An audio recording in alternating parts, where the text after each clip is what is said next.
What is going on, guys? Welcome to the Platinum Podcast, where we talk about all things gaming, all things PlayStation, and all things trophies.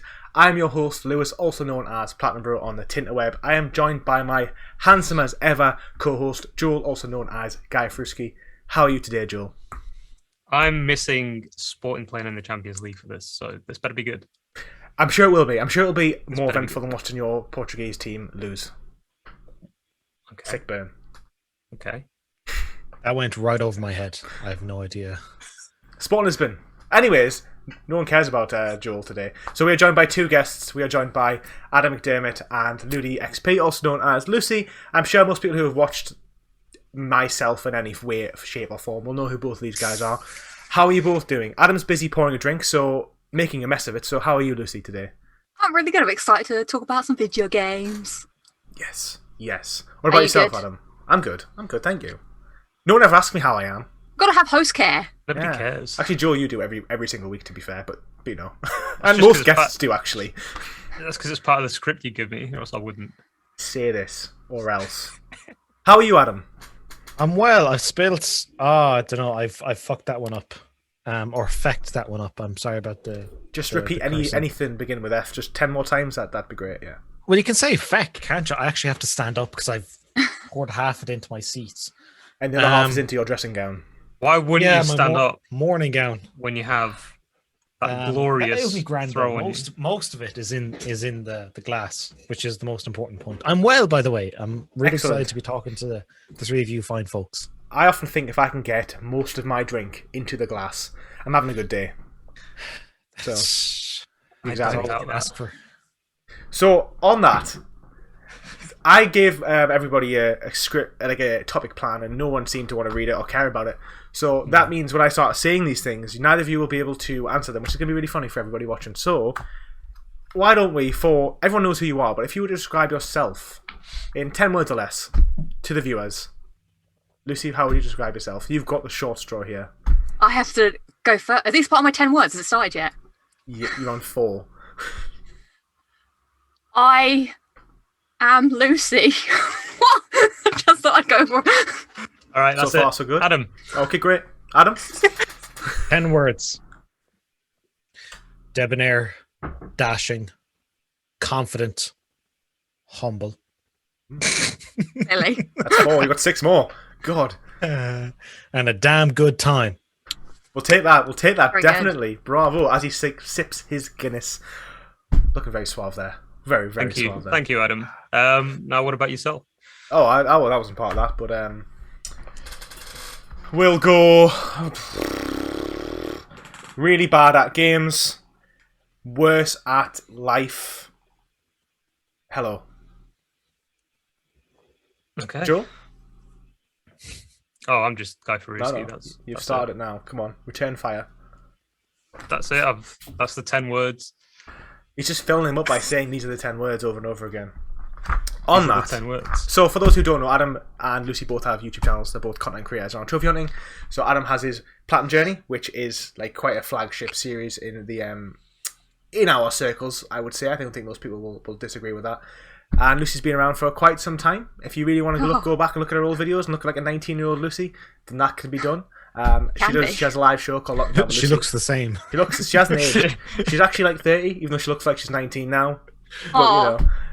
you know, I like the flatter. Anyway, on that, these are our guests. And as we go with 4 guests, things are always off on tangents. But we'll start with what games we've been playing this week. So, Adam, I'll pass the screwdriver of talking to you. What games have you been playing of late? Spider-Man Miles Morales and the Tomb Raider one, the second one, the snow one, not Rise of the Tomb Raider. That's the one. Yeah, it was on sale for about €6, so I picked it up. I put difficulty down to the easiest. Like the bow auto aims when you tug it. It's perfect. I was in the mood for another kind of adventure because I finished Uncharted: The Lost Legacy. Probably by the time folks watch this, the episode is out. But I was in the mood for another kind of adventure sort of game, and Tomb Raider is like what Tomb Raider does so well that Uncharted does not is optional puzzles, optional. But they call them tombs. It's the idea that you can have, for example, in the very beginning of the game, there's this Viking ship tucked on the side of a massive cliff in ice, and you've got to somehow navigate your way up it. And then at the very top, you get a treasure chest and it unlocks new ability. I'm thinking, this is so cool. Forget your trinkets that you pick up in Uncharted, all 112 of them. Forget, this is way better. So I'm having a damn good time with Tomb Raider. It's collectibles with a purpose, I think. Bingo. Yeah, Uncharted's kind of like, ooh, this highlighter. I'll take this. Oh, this bag. I'll add that as a It pays trinket. for the trip. How much do you think they get everywhere? By collecting That's dog my bags. canon. Yeah, that's fair. That's good logic. Yeah. But the amount and the quality of treasures he's picked up over the whole collection, he should be retired and very wealthy. And you might have to pay a lot of legal bills But in terms of somehow- everything is destroying. Somehow he's also broke all the time. Yeah, you're right, because in Uncharted 4, they're in search of the pirate treasure, Captain Avery. Yeah. But you pick up 120 other treasures on your way to the big treasure. It's Yeah. like, well, dude, sell those, and who cares about the big treasure? Yeah, Exactly. that's very, very valid. As someone who's just platinum Uncharted 4, I have to say there is way too many collectibles. Way too many. It did kind of take away a bit of the magic of the game. Just go for the platinum, keep in mind. Not like the game itself, the story. If you're just going to play for the story, then it's amazing. But if you want to go for the platinum, is I'm going to say, I think it's one of the more tedious to platinum. Although it's I'd not agree. the hardest, it's the more tedious one. I don't think it's that bad. I think you're tarnishing it with a bit of a harsh brush here, guys. I think, Lucy, you're biased considering I think what's so as behind well. your shoulder. Oh, Look, yeah, you have fair you have to do the whole game on crushing. Then Yeah, you have fine. to do a whole playthrough that you get 70% accuracy. That's a bit lame, yeah. You're not going to do that on crushing. Then you have to do a speed run. Okay, yeah, I agree. Speedruns are dumb on So Uncharted. that's 3 playthroughs you have to do just for 3 specific trophies. And then you have to replay missions because you have to get from A to B without killing anyone, and then you have to get from A to B without. No, even those are being fun. spotted. No. What do you want? A trophy They are list that not. just gives it to you for finishing the game? On Listen. your way, son. Listen, I went. There's a trophy from chapter. You can't kill anyone from chapter I think it's like great. 14 to 15. I got to the end of chapter 15 and I've jumped off a rope and he automatically punched someone, so I had to do it again. That's just the That's- nature of the beast. That's trophy frustrating. hunting. Well, No. that's very valid, Lucy. No. I'm going to side with you, and I'm going to say I don't think it's... Of the games I played, and I've played some proper stinkers, I can confirm I don't think Uncharted 4 is a bad trophy list. It is a bit tedious. But I've definitely played... I highly it's worse. disagree. Wait, can I get back to this, Lucy? Are you going to defend the collectibles in Uncharted 4? I'm not I doing am that. actually. Oh. Do you know what? Change If you want sides. to talk about this, I think the collectibles are that bad because, for a start, they're different things. I like the conversations. I like the journal. Yeah, the picking up the random things is a little bit dumb, but they expanded it by doing things that make you actually want to, find out. I want to see how Elena's doing. I want to chat to her for a bit. So I will. No, defend what it. I mean the actual physical things you pick up by pressing triangle, Oh, not the yeah, it's actual fun. conversations. You think they're fine? Yeah, I mean, it's a little bit legacy from the old days of, just things. They haven't advanced it, but I don't think it's that bad. There's worse things in the life of trophy hunting to collect. So I will die on this hill. Don't worry, there's my grave. It's on the hill of Uncharted collectibles. I can't agree. You make some good points, but they're just not.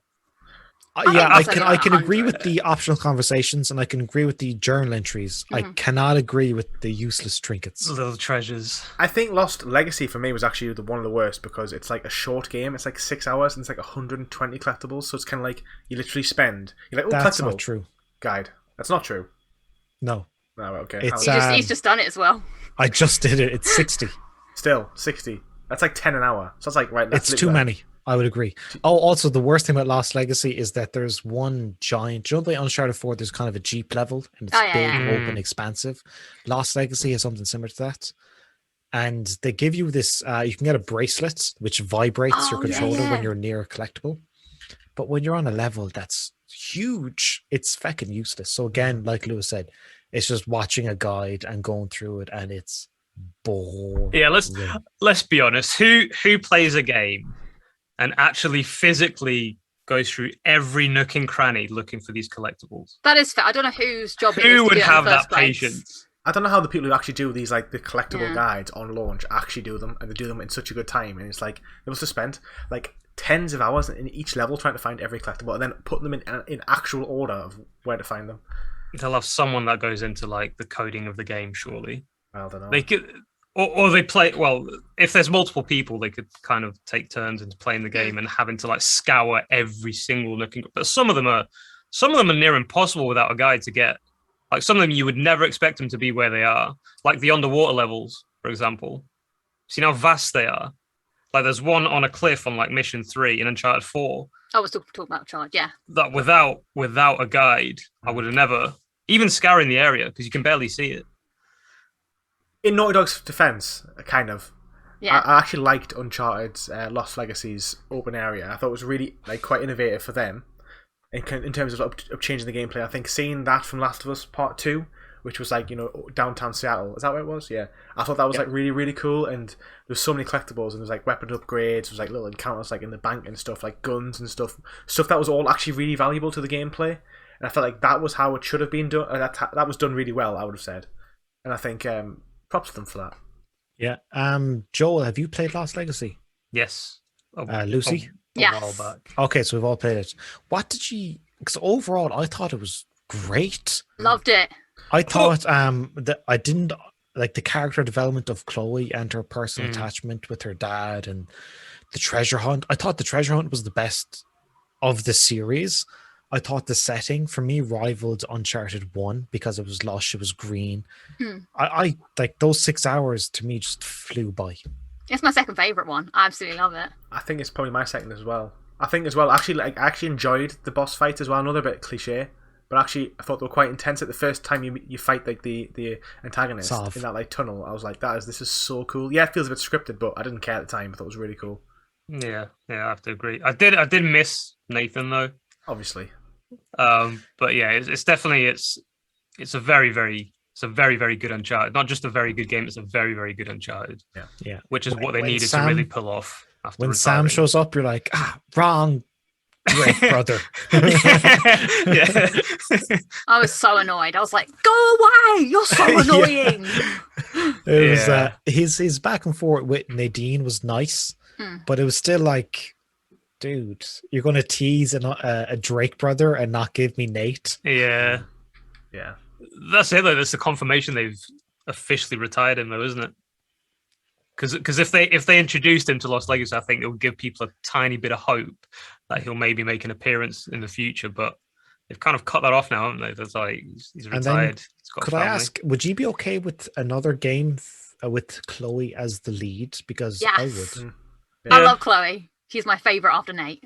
100%, yeah. Yeah, she's my favourite as well. After Nate, yeah. I would be up for that. On that, Lucy, that long Yes. version of us talking about... Somehow we end up talking about collectibles. But anyway, on that, Lucy, what have you been playing this week? I have been playing Mass Effect 2 because my goal is to platinum it on N7 Day on Sunday. Are you going to do it? Will you? I think so. I think I can make it. I've only got a few little missions to clear up. And then it's just the suicide mission. As long as I can get everyone through without dying, then I should be able to get it. Otherwise, I'll have to do it all again. Plus, I've got no plans at the weekend, so that makes it even easier. I think, when did Mass Effect 2 come out? Must have been like, what, 2012 or something? No, it was earlier than that, wasn't it? Earlier. I'd say about 2009, 2010, maybe. I didn't play it when it originally came out. I literally only Oh. played it in 2016. I think it was 2008. I remember, because I think playing Mass Effect 2, it was like, I must have only been about 14, 13. I remember that was like, that end level. I don't want to spoil it for anybody, but a lot of stuff happens and what your actual decisions actually affect the game on such a level. And I remember being like, this is like just mind-boggling how good it was at the time. Yeah, folks, it's actually even sooner. It was 2007. Wow. Was it? Yeah, I was like, The same year Wow. Bioshock came out. Jesus, I didn't think it was that early. Yeah, I remember there was one of those things. I had a PS3, and when I looked at the Xbox 360, because Mass Effect was an exclusive, but they never said it was a timed exclusive. Yeah. Yeah. So I remember looking over to the Xbox 360, and they had Halo 3, Mass Effect, and Bioshock, and I went, I don't know, like we got Resistance on PS3, which is I love Resistance, but damn, they got some good games. on Yeah. 360. Yeah. But they, Bioshock and Mass Effect eventually came to. I mean, I was a 360 boy, still am, holes in the heart, and there's some goddamn good excuses back then. Oh, we have to admit, like, this is look. I love PlayStation.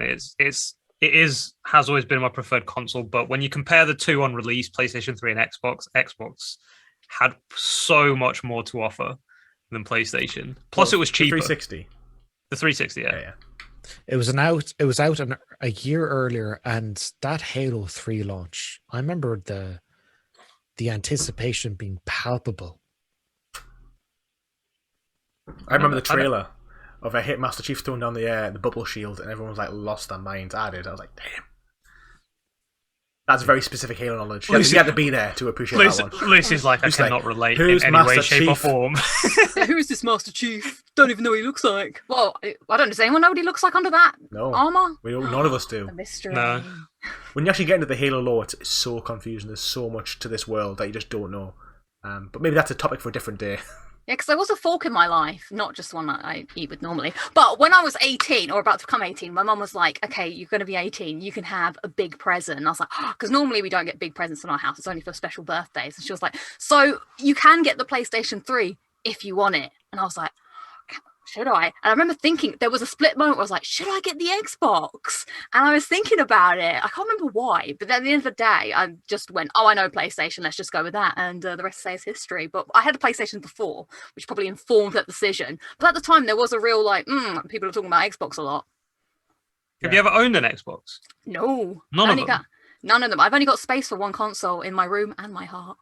But maybe when I expand my room and my heart, there could be room for more. I remember grabbing a 360 for £20 at Blockbuster, a second-hand one, and I just could not say no. As a steal. Was that when they were going under?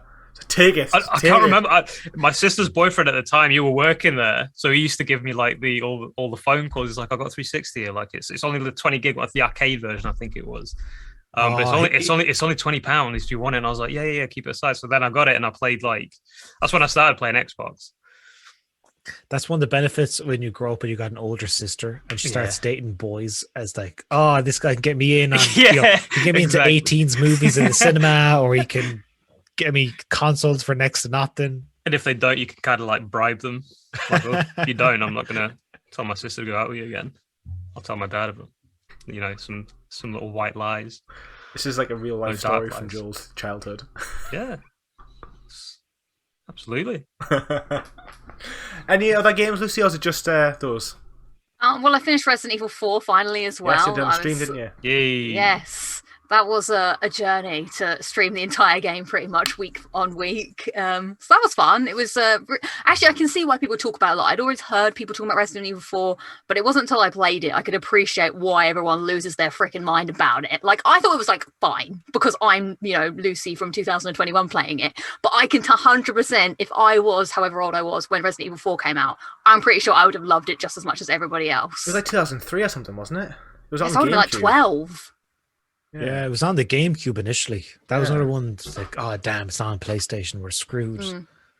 But I watched a couple of your streams, Lucy. Like, you did so much better than I thought you would. Oh, thanks. You died almost never. Towards the end, I started to be more like, oh, what's happening? But I found out you could change the controls. So I did the shooting range finally. When you have to shoot all things, get all the bottle caps. So I changed the controller to be like you hold down R1, and then you press square when you want to shoot. And it's just much more like, rather than going, then you're more like, And I was like, I did it! So that's my proudest.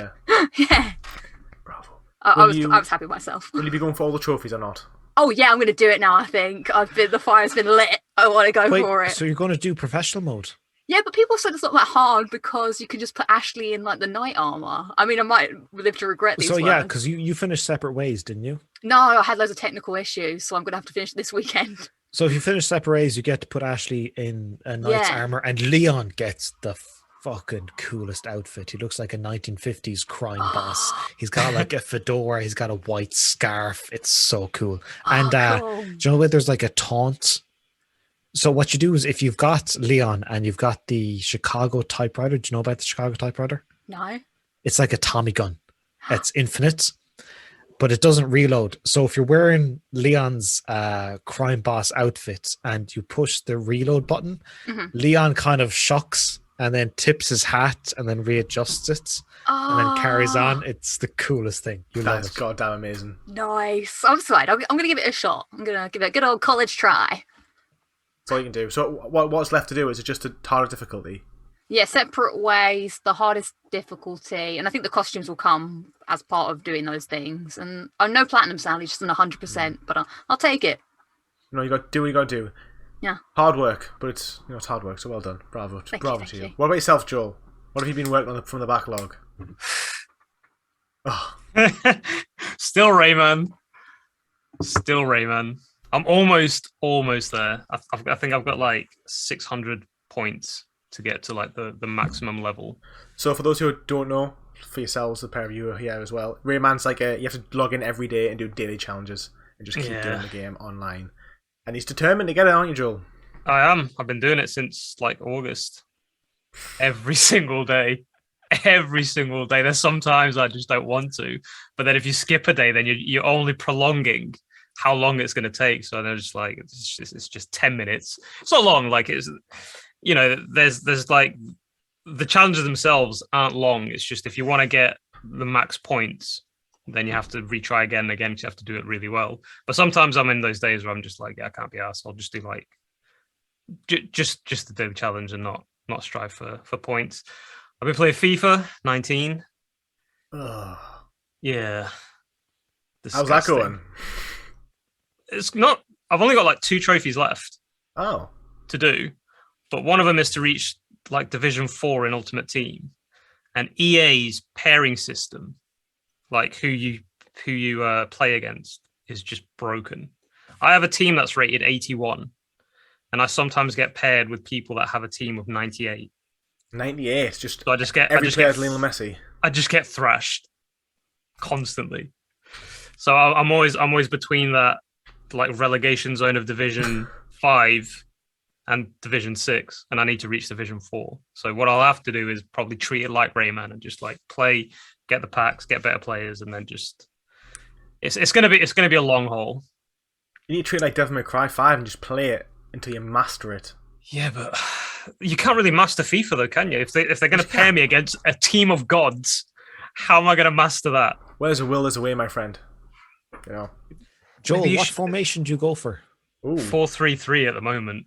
Nah, buddy, you got to go 3-2-7 or whatever it is. You gotta just press the field. No, you gotta. I've tried load it. I've tried that, and what happens is they'll lob the ball over my defense. They'll just have someone fast in front, and that'll score. Didn't it used to be like 4-1-2-1-2? Wasn't that the old school formation back like FIFA 17? Yeah, the like diamond. direct, straight up. Yeah, you want to like who's the Chelsea player? It was a Nigerian player, something begin with M. Nigeria. Chelsea back in like the mid 2000s, they had a central defender midfielder. Essien. Mikel Essien. No, it was might have been him, but he was kind of Obi Mikel. But it was the idea that Man United, when they played Chelsea, they figured out that all of the play, all of their setups go through him. So what they did is they double teamed him, and that just completely negated all of Chelsea's attack because nobody kind of realized that the defenders always pass it to him, always, and then he loops around playmaker. Pressing. Yeah, so it was like, if you just double team him, Chelsea do nothing but pass it amongst their defenders. Sorry, Lucy, this is going over your head. No, I know football. I used to play FIFA back in the day with my brother, so I know about formations. I know about the 1, 2, 3, 4. What's your go-to then? Normally I do I like having a fast striker, so I do the through ball and run through and then try and give it a little bit the old finesse shot. Bravo. I was on the assumption that all English people just were born and bred football. Well, as a Newcastle United fan and as a recently taken over club, who's going to be the best team in the world in no time? I'm definitely a football fan, Adam. What was it, like a Saudi Arabian prince or something? Yes. Yeah. The Saudi Arabian prince has bought Newcastle United. I still can't believe it. The Saudi Arabian prince? He's a crown prince. Chopped up a journalist? Well, we're not going to talk about this sort of stuff too much, but the guy who's the king has like 30 kids, and he's one of them prince. But he's a crown prince, which is kind of like above the rest of them. So he has a lot of influence and there's some human rights issues there. That's definitely there. Definitely done some questionable things. I'm assuming multiple wives. I have no idea. 30 Probably. kids is a lot. 30 kids. Yeah, it's a lot. Yeah, probably has like 2 wives, I imagine. I would bet he would have. I mean, can you imagine 30 kids? Like less 9 months. Is Yeah, how he'd be long popping them out non-stop. It's impossible unless she's like 50. Just the most fertile woman in existence. She started having kids at 20 every single year. She'd be in a wheelchair. Jesus. She'd be in a mess. It's But anyway, like a factory. This has gone on such a tangent. pop them out. Pop them out. Any I other know games, Joe? Lewis brought up the 30 kids. I didn't know about the 30 yeah. kids. You brought up the Crown Prince, so it's just I can't stop things that come out of my mouth. I've got a real problem.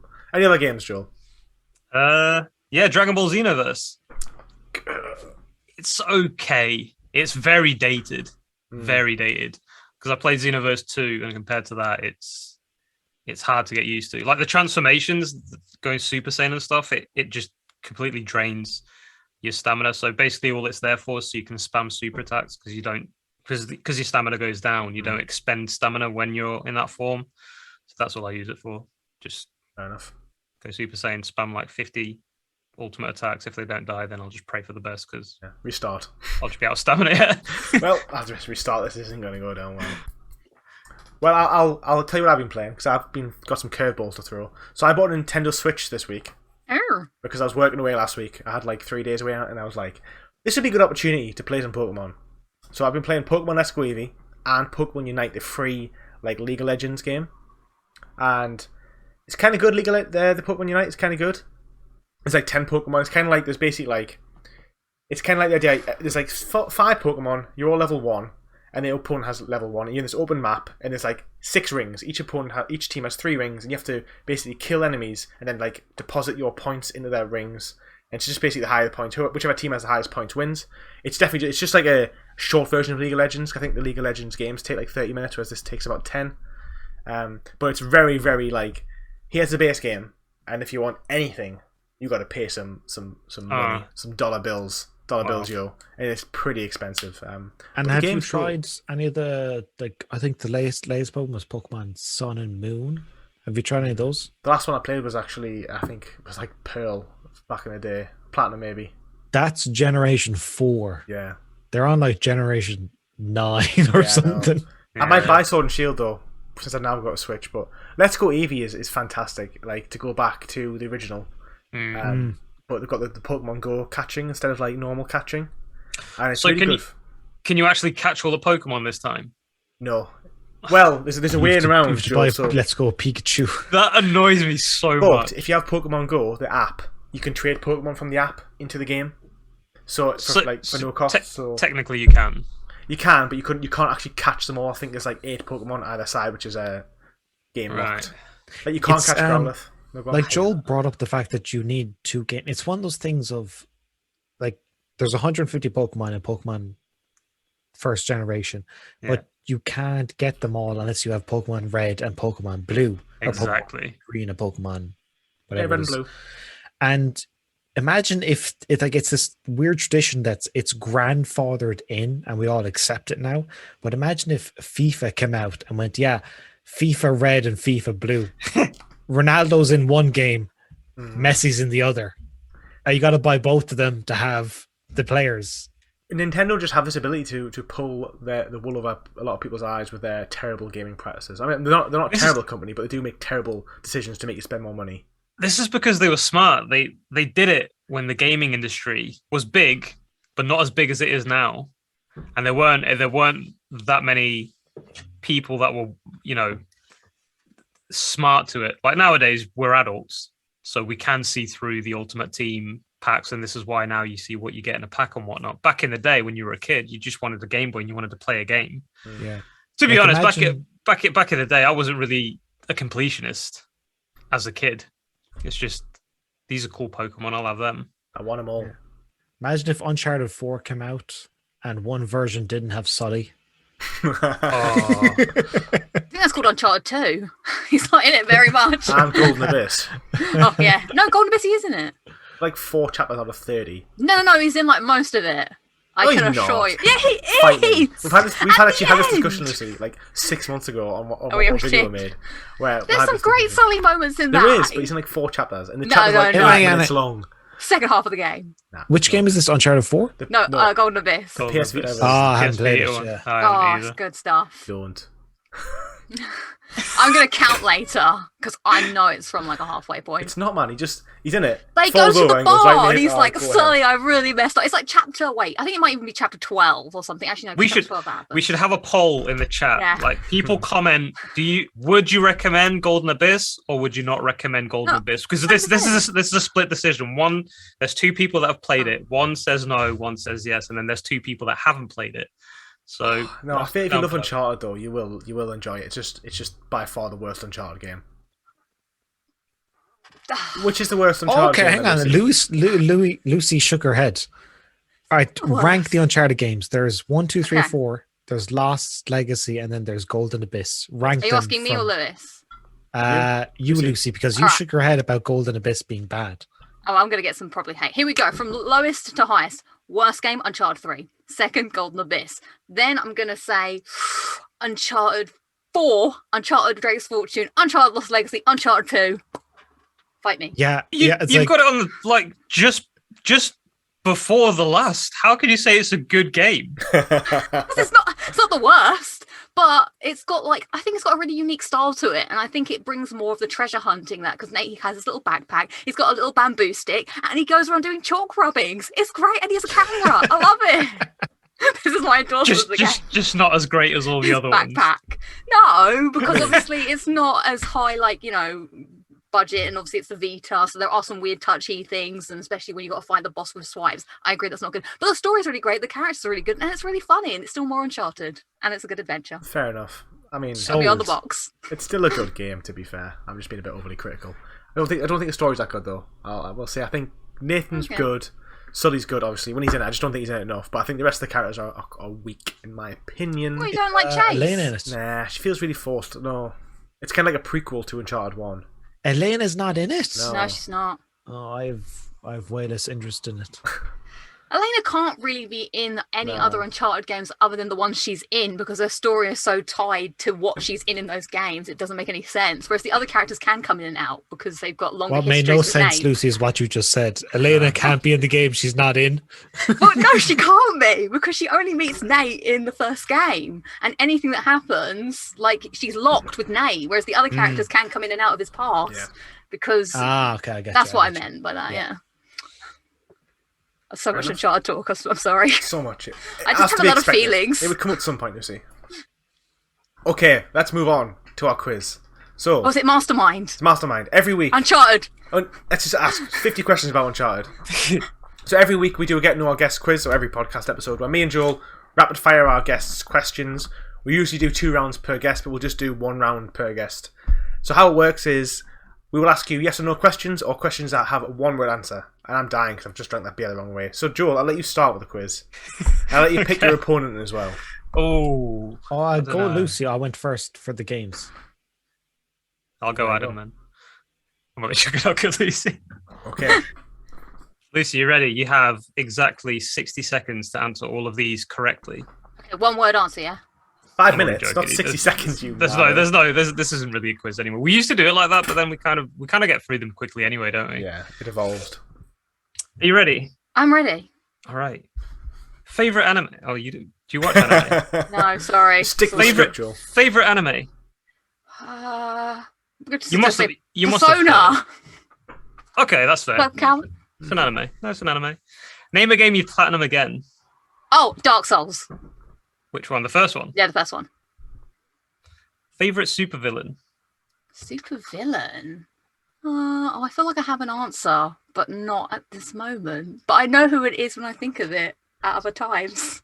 Oh, But I feel like I have an answer, So you have the answer. but not to me right now. okay. Should we? Pass. Yeah, let's Should move we on. circle back to Pass. that one? Yeah. Easy game or hard game?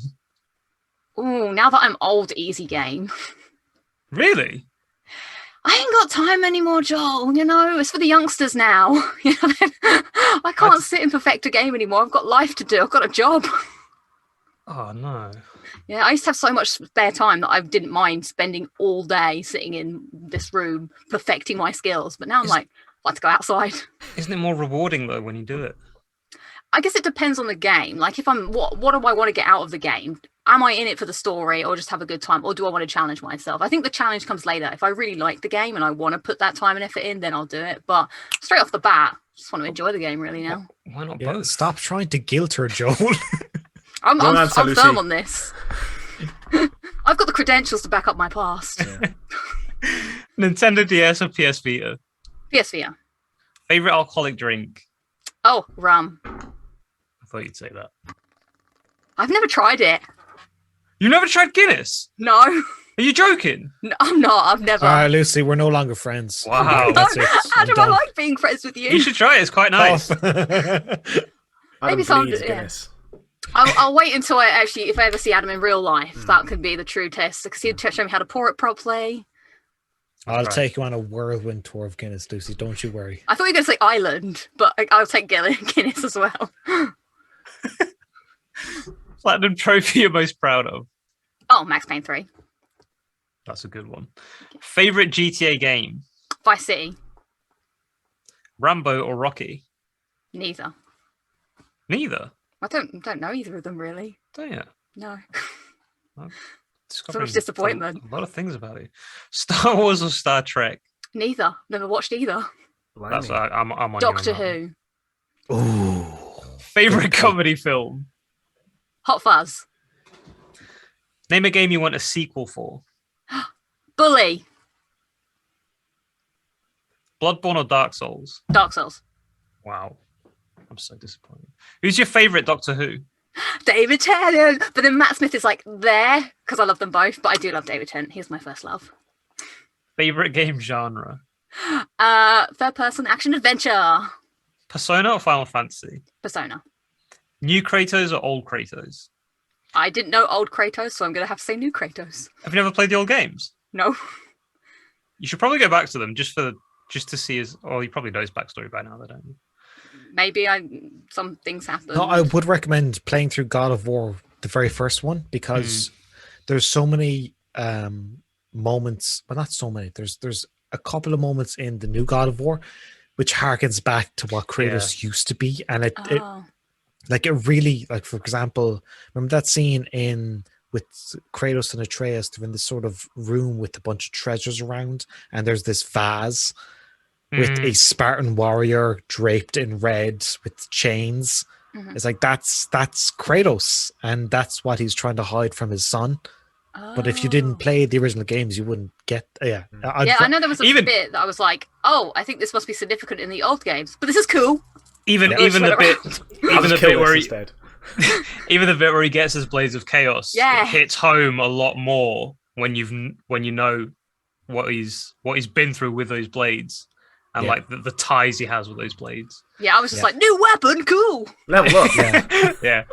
As in, my brother never played the original trilogy, but when he got that moment of Kratos wrapping the blades of chaos onto his, he was like, oh shit, you can feel this. And if you've played the original trilogy, you know what, like, it's Kratos going back to the violent, horrendous human being he used to be in order to save his son. And it just hits on a much deeper level. It's what he says to Athena as well when she's like, "You're a monster." He's like, "Yeah, but I'm your monster no more." That gave me goosebumps when I saw that for the first time. It was such a good line. Yeah. You should definitely go play the old game. They're a bit more button mashy, aren't they? From what It's a hack and slash, the old games. They're all on PS Now as well, aren't they? Because I think I have considered going back to them because I haven't played them either. Oh, okay. Maybe. Far Cry or Assassin's Creed? Oh God, what an awful question. Yes. That's an answer in itself, to be fair. Yeah. Assassin's Creed for Ezio. GuyFarruski or PlatinumBro? Oh, you can't ask that. It's like asking Ant or Deck. It is. Well, the obvious answer is Ant. Actually, it's Deck. Deck, definitely. It's 100% Deck, and I can throw down all day on it. I agree. I mean, for one, Deck doesn't have a massive drug problem. So, No, we're not going to throw that against Ant. I felt so bad for Ant that I wanted to write him a letter. That we know of. Dude. I feel like Deck. I don't want to they always do those challenges on Saturday Night Takeaway where it's Ant versus Deck. And you can tell that Deck's just a little bit more talented in like the dancing and singing and all those departments. Like whereas Ant's not as much. I always feel like a bit sorry for him. But that's why I'm always like, and Deck always takes the lead in a bit more of the presenting chops. So I feel like he's got the skill. But so does Ant. But I can tell that he's That's because he's small. If you've not seen it in games when you create a character and you make him small, they always have more agility, more speed. it's just the rules. It's physics. Yeah. I've got so many anime questions here, so I'm trying to skip through all of them because you won't know them. Not relevant. Save the anime questions for me because I'm going to school. Folks, you should have seen this beforehand. They did not even know what Paprika or Perfect Blue was. I think you're the only person that knows what they are. I'm not the only person. Do not even. There'll definitely be some people who watch this who'll know what that is. You'll probably be really offended that we don't know what it is, Joe. Yeah, well, they're going to skip your anime podcast. You do not want to skip that podcast because that podcast it's actually really good. I did watch an episode. It's actually really good. Top draw, some would say. Not me, but someone probably thinks that. Lord of the Rings or Game of Thrones? I've watched neither. Oh my god. I know, I'm just... You've never watched the Lord of the Rings? Game of Thrones, I can kind of give it like, all right, fine, but the Lord of the Rings. I think me and my brother watched it, the beginning of it once, but then we started like wrestling each other, and then we switched the channel and wrestling was on. I was like, let's watch this instead then. So I know what happens at the beginning, but the next podcast with the four of us, we're doing a Lord of the Rings marathon. Extended editions. 12 hours. I'd go for that. Yeah. Watch long. I'd learn it all. The Battle of Helm's Deep. So good. Epic. Yeah, because I played Shadow of Mordor, and I was just like, don't know what's going on. The films are so much better than Shadow of Mordor. Who's Sauron? Who's that? Yeah, also, can I jump in real quick? When I said earlier I picked Ant, I just looked up on Wikipedia. I was wrong. I meant Deck. Good the man. shorter guy with the not the black hair with the brown hair. I mixed them up. I meant Deck. Yeah. God, I'd love to meet them someday. I hope it happens. Even if I have to become some Z-list celebrity to go on I'm a Celebrity and eat a bug, I'd do it. Yeah. One of my friends literally met them last week at the football match. Yeah, how is Deck 48? Is he? Hey, no. I'm going to be at Newcastle at an undisclosed time, just in case. But I'm going to walk on the street. She's coming to visit you, Lewis, whether you like it or not. I'm actually going to be. Lovely city. I'll tell you that I'll recommend you some amazing restaurants if you like. Yes, please do. We can chat afterwards. Yeah. Carnage or Venom? Neither. Have you not watched? Please tell me you're familiar with these characters. I know Venom is like the bad Spider-Man kind of, like a sort of like a blob comes out of the sky and attaches to that Eddie guy and it goes all like, oh. You know who Venom is, then, to be fair. Yeah. But that's what... And he's in Spider-Man 3, right? The black suit. And he's like, oh, yeah. That's exactly what he is. That's exactly what he does. I don't know if I should carry on this. I think you picked the wrong opponent. I don't know how much more disappointment I can take. Game you would remaster? I would say one of the Harry Potter games. I think Order of the Phoenix. I've never actually played that one. The one I played was... The Chamber of Secrets is legitimately good back on PS2. Yeah, that's a fair shout. Yeah. That's probably... I'd love to play those again. YouTube or television? Oh, I don't actually watch television that much anymore. But I'm still going to say a good drama, because when I watch something, I do go on like, a BBC iPlayer or something. So I'll say television. Well, the correct answer is Platinum Journey, but go on. Oh, sorry. And Platinum Journey, don't forget to check it out. I mean, that could be TV or YouTube, Adam, so. Yeah. The quality of television. Yeah. This final question is to both guests. Do you want to boost with me? My boosting days are long behind me, but depending on the game, I could be down. The disappointment meter just keeps You're the going. first guest to say no to that. You are. You really are. You're the first person to say no as well, because I do videos like asking people to boost, and like I don't usually see people that say no because they just don't answer. So all I get is acceptance. I'll go one step and go even worse. I don't have PlayStation Plus. Because I used multiplayer so little, I let it expire. So I can never boost with you, Joel. There are games that you don't need PS Plus to boost. Yeah, but no. Still a no. I don't like playing with others, Joel. I don't like you, Joel. Yeah, I like Joel. just say it. You can say it. Look, He never gets a no, and he gets 2 in one day. Oh god, Yeah. this amount of rejection. He's gonna be I love the way crying. Joel's confidence This is- of I never get a no, like some Yeah. fucking serial rapist. I never get a no. I never. And he gets Yeah. 2 no's. It's all about the in 20 implication. seconds. This isn't a no. This is a not yet. But yeah, yeah, that's Joel, what he's gonna say. that's very rapey. Yeah, Joel needs to watch the video about tea, the consent video again. We'll show him it for the 3rd time. Or the Sonic one. Yeah, there's one of the Sonic's like, if someone does something that you don't like, that's no good. So listen to Sonic. Always listen to Sonic. That's the end. That's the end of my quiz Thank you. Sorry for the disappointment. and the end of my career as well. By the looks of it. Yeah, apparently so. And Wow. mine as well through association, I think. But never Wow. mind. Quickly It's not a no, it's a not yet. Joel, never say that again, please. Please never say that on the internet. Ever. On PS Plus, I definitely feel like every month I'm like, I need to keep it because I want all these free games. But then every time they come out, I'm like, do I really need these free games? And then I feel like I get them, but Yeah, I'm like, I know what you don't mean. really I play did the them. math. After an entire year, I looked at all the free games I got, and I went, well, how many of them would I've actually bought? And then it was like €60 for the year. And I went, well, I might have bought 2 of them, which would have cost me €30. Mm. I was like, well, But then I they don't always need release PlayStation Plus. They always release a banger every couple months. It'll be like everyone would complain and they'd be like, "Oh, it's rubbish." Then like they'll release an absolute banger, like Control, and you're like buzzing that you actually had PS Plus to get it. There's other things too. You get like the discounts on the store true. and playing online. So if you don't play, I can't understand. I let mine lapse when I didn't play online anymore. So I think that's the main thing for me. Okay, strap yourself in, Adam. Prepare yourself. Oh yeah.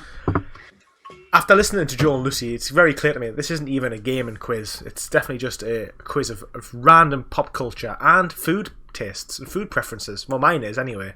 And shame. You get shamed a lot if you don't answer know the answers. I'm an accommodating host, Lucy. I would have never shamed you. Joel's just a savage man. Right, Adam, are you ready? Almost. He's almost ready. He's preparing his tipple. I am my Tibble. My Tibble of the black stuff. It's settling. No thing fun. What does Have it you taste seen like? the Thick image beer. floating around on the internet recently of a pint of Guinness with no head? Tastes like a skirt. Yes, because there's a photo of Super Hands from The Office going, no Holy logo shit. on the foam. If anyone wants No, to speak, no. though, But have you seen the image recently floating around? Like somebody ordered in a bar a pint of Guinness, and the ticket said with no head. So it was all black stuff and no head. sounds gross. Yeah, that doesn't sound very Alright, appealing. it's an abomination. You gotta sacrifice a lamb and your firstborn child, even. Anyway, go on. Okay, on that tangent. Mortal Kombat, Tekken, or Street Fighter? Tekken, Harong, the fucking kick dude, class. Godzilla or King Kong?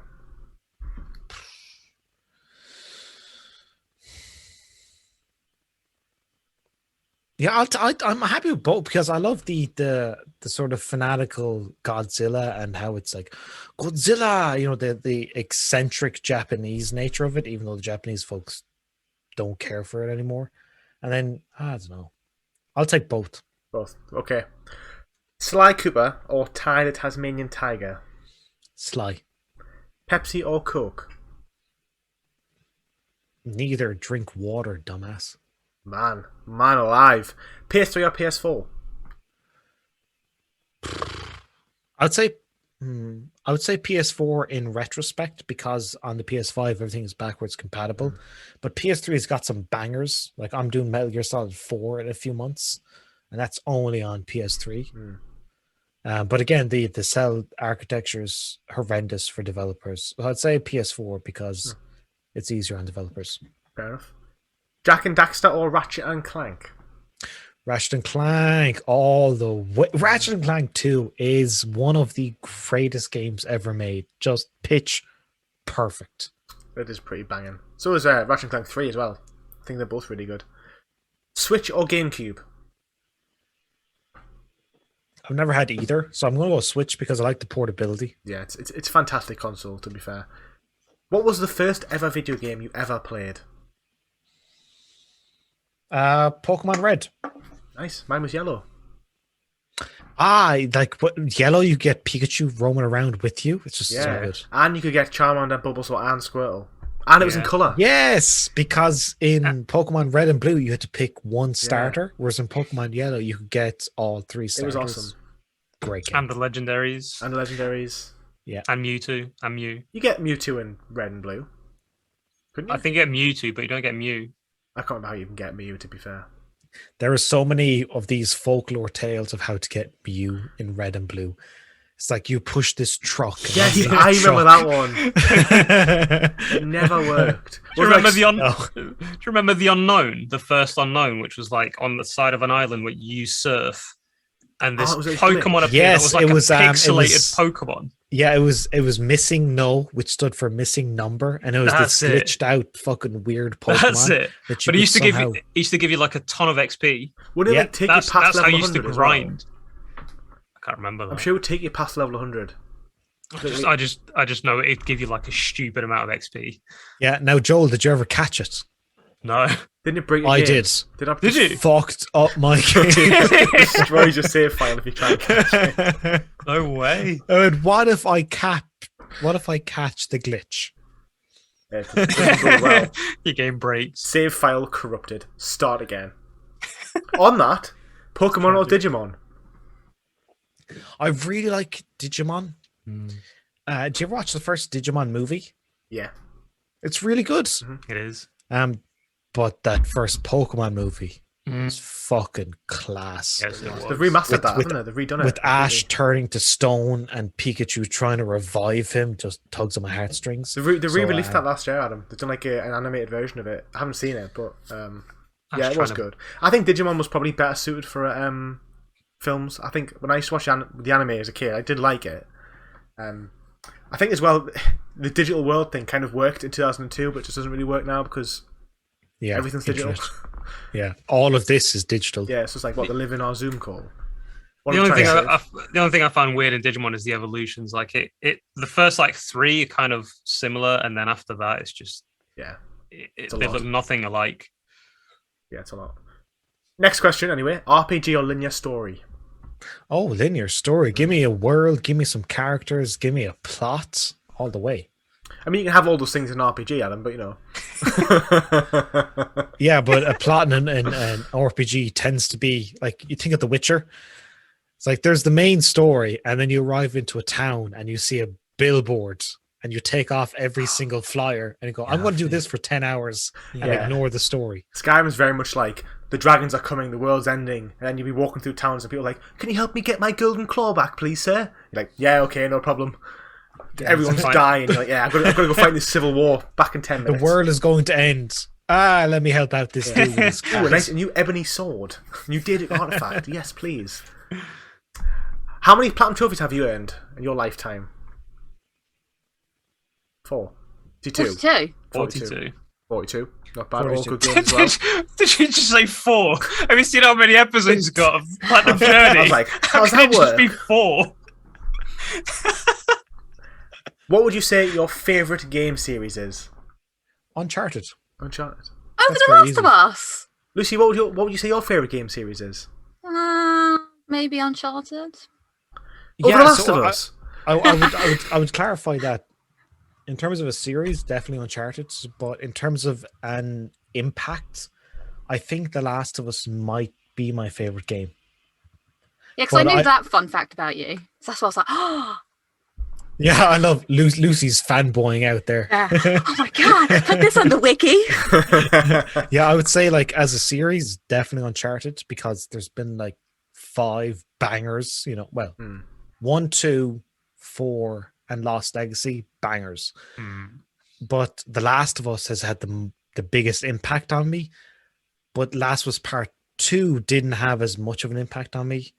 So it's like, it's the idea of like if you like, Uncharted as a series is here, The Last of Us as a series is here, but The Last of Us Part 1 is up here.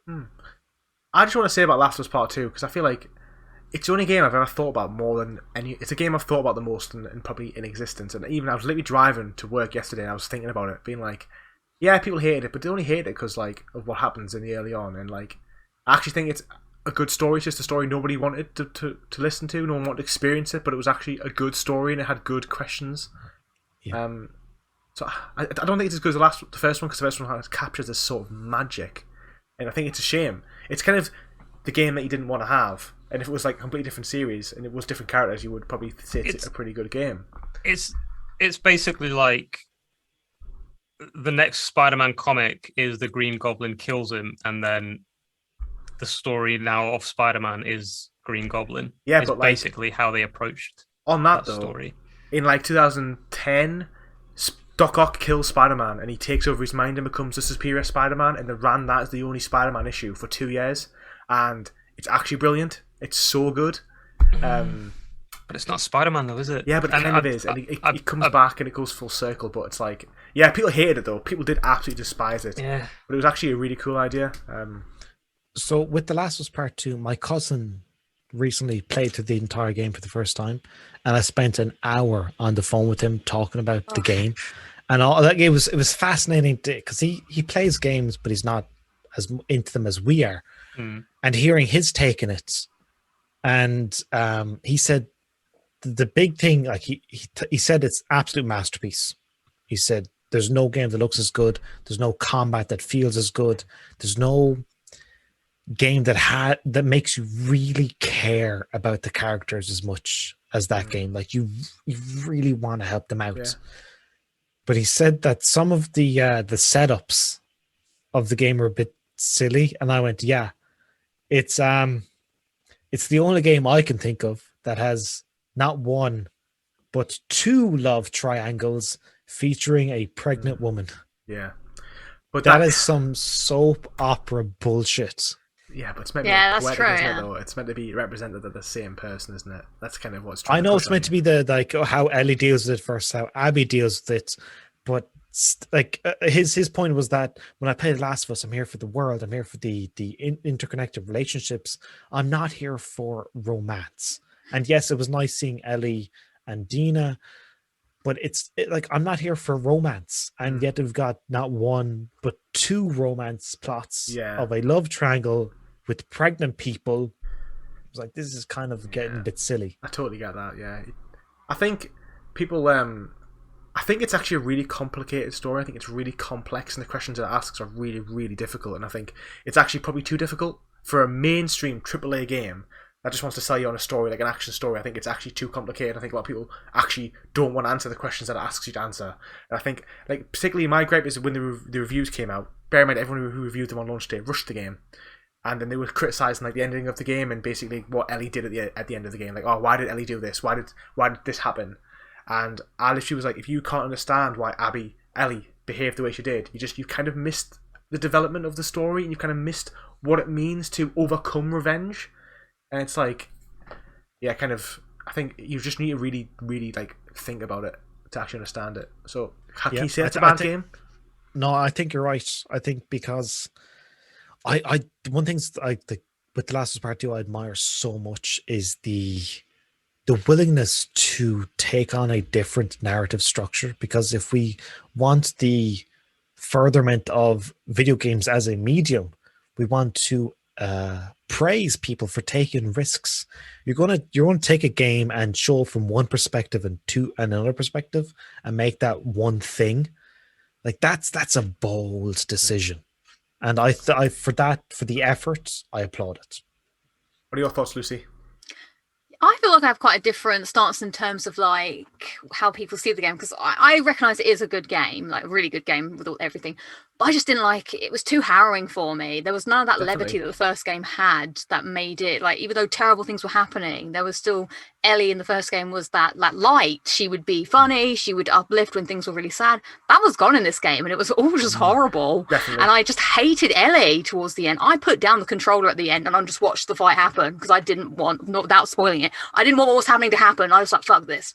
I literally have never felt so angry playing a game before because I was Team Abby. I literally despised Ellie by the end of it because I get it. I get the journey. I get everything. But I feel like Abby's been dealt a rough draw too. And Ellie killed so many people unjustly. And then Abby's just trying to get on with life. I know that Abby's done bad things too, but it drove me nuts. I just really didn't enjoy playing it. I felt frustrating most of the time. Also, the game was ridiculously too long. You would there was a bit where it's like, you need to go over here. And I was like, man, it's so far away. I just want to get to the next story bit, and then it's like takes forever to get to the next story bit. And there's way too many encounters that all just felt the same. I was like, oh great, I have to fight more people. I just want to be over there already. So yeah. No, I agree. I think that it's just such a different game. I will say though on that is I agree with all that about Ellie's actions, but we don't know. Because you've seen Ellie do it, that's the difference. You haven't seen what Abby's done. You didn't see what Abby did on her journey from Seattle to wherever they were in the beginning of the game. You don't know how many people she killed to get to there and then to get back. But the fact you've seen it, you kind of think, well, Ellie's in the wrong here, definitely. But Abby was as well, and it's kind of how their stories mimic each other. Yeah. But I definitely think it's just to take the first one, which is like you're right. It was dark, but it was more about purpose and helping somebody. To then take it to flip it on head and make it all about just revenge and making it a question as to when do you stop. It was a big turn, but what Adam said, it definitely pushed the media to as far as it could go. I feel like, and I think some people didn't like it, because we've taken like a kind of like a not a mainstream type of game and they've put it to the mainstream. It's basically the biggest game that came out 2020 when it came out. But I feel like they wanted me to feel like this. That's the thing that always gets me at the end. I feel like they wanted me to feel angry. And they achieved it. Tick, goal complete. So I kind of feel like, for that sense, I'm like, well done. But did I want to feel like that? Yeah, I don't know if that was good. You know Jonathan Blow, the guy who made Braid and The Witness. So he had this idea of that the way we identify games with third-person action adventure, first-person shooter, we determine it by their mechanic. When actual fact, he pushed that we should determine it by its emotion. That not every game should make you feel empowered and fun and happy. And like we said with The Last of Us Part 2, it made you feel awful. And you're thinking that's what the game wanted. So it could be this thing of like the purpose of the game was to make you feel bad.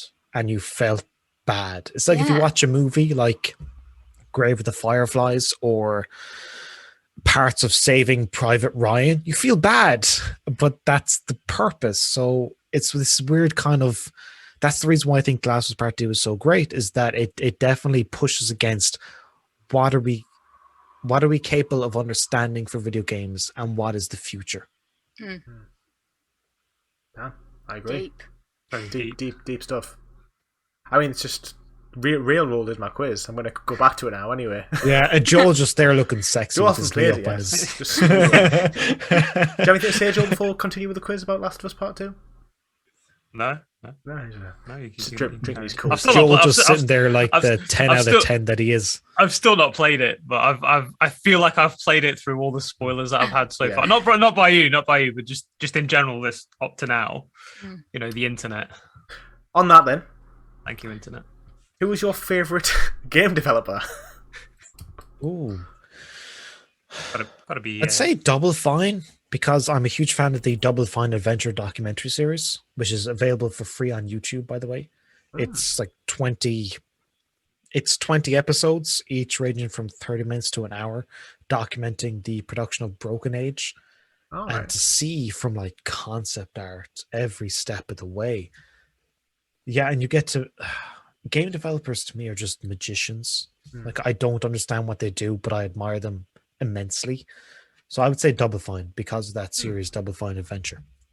Also, by the way, I did a video called, I did a review of the series, and Double Fine themselves retweeted my review of the series. So just nice. Subtle brag there. Basically, I told them they're great, and they went, "Ooh, person thinks we're great. Let's retweet it." Yes. On that, we will continue on. Astrobot or Sackboy?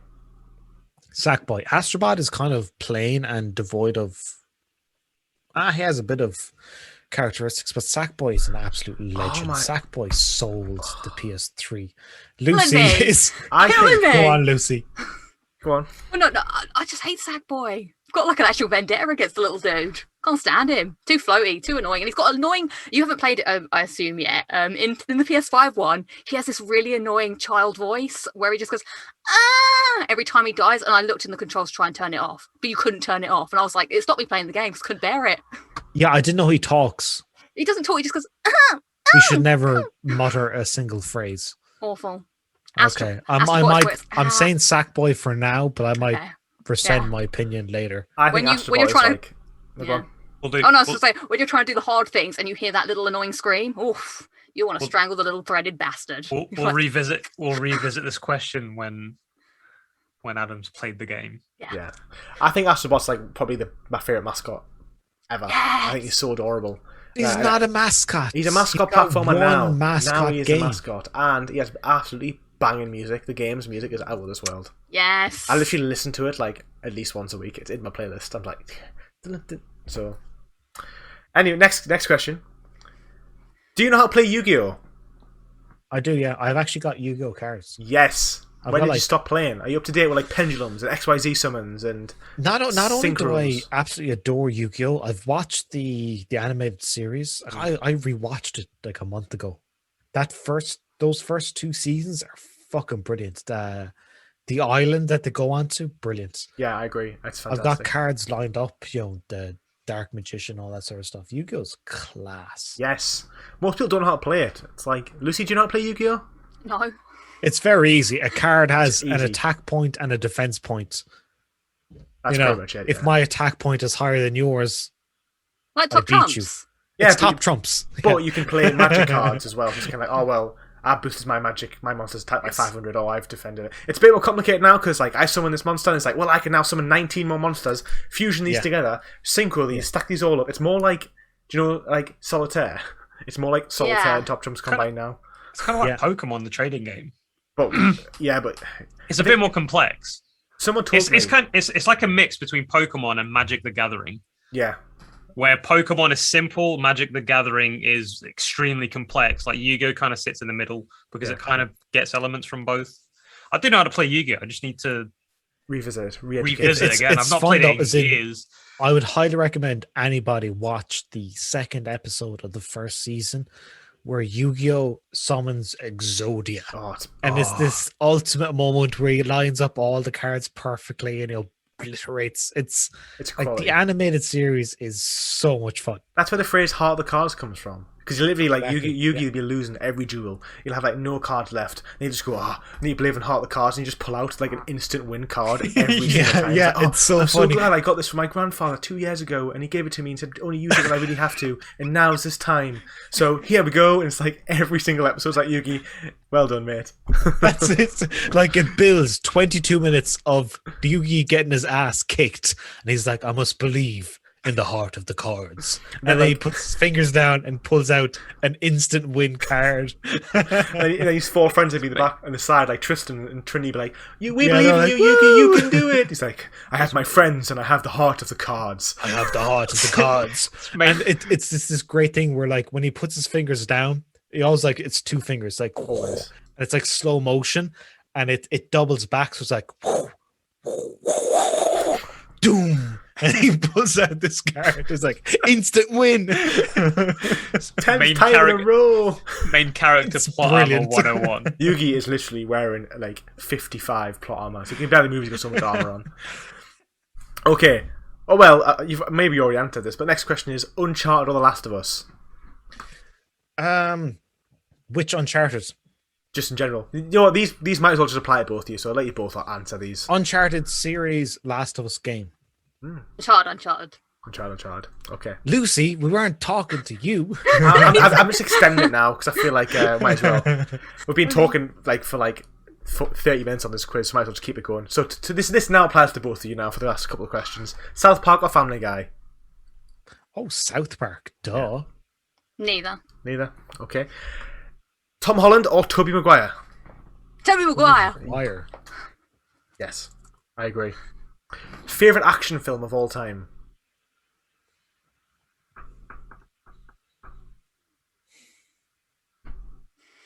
Da-da-da. I'm trying to think of what action films I've actually watched.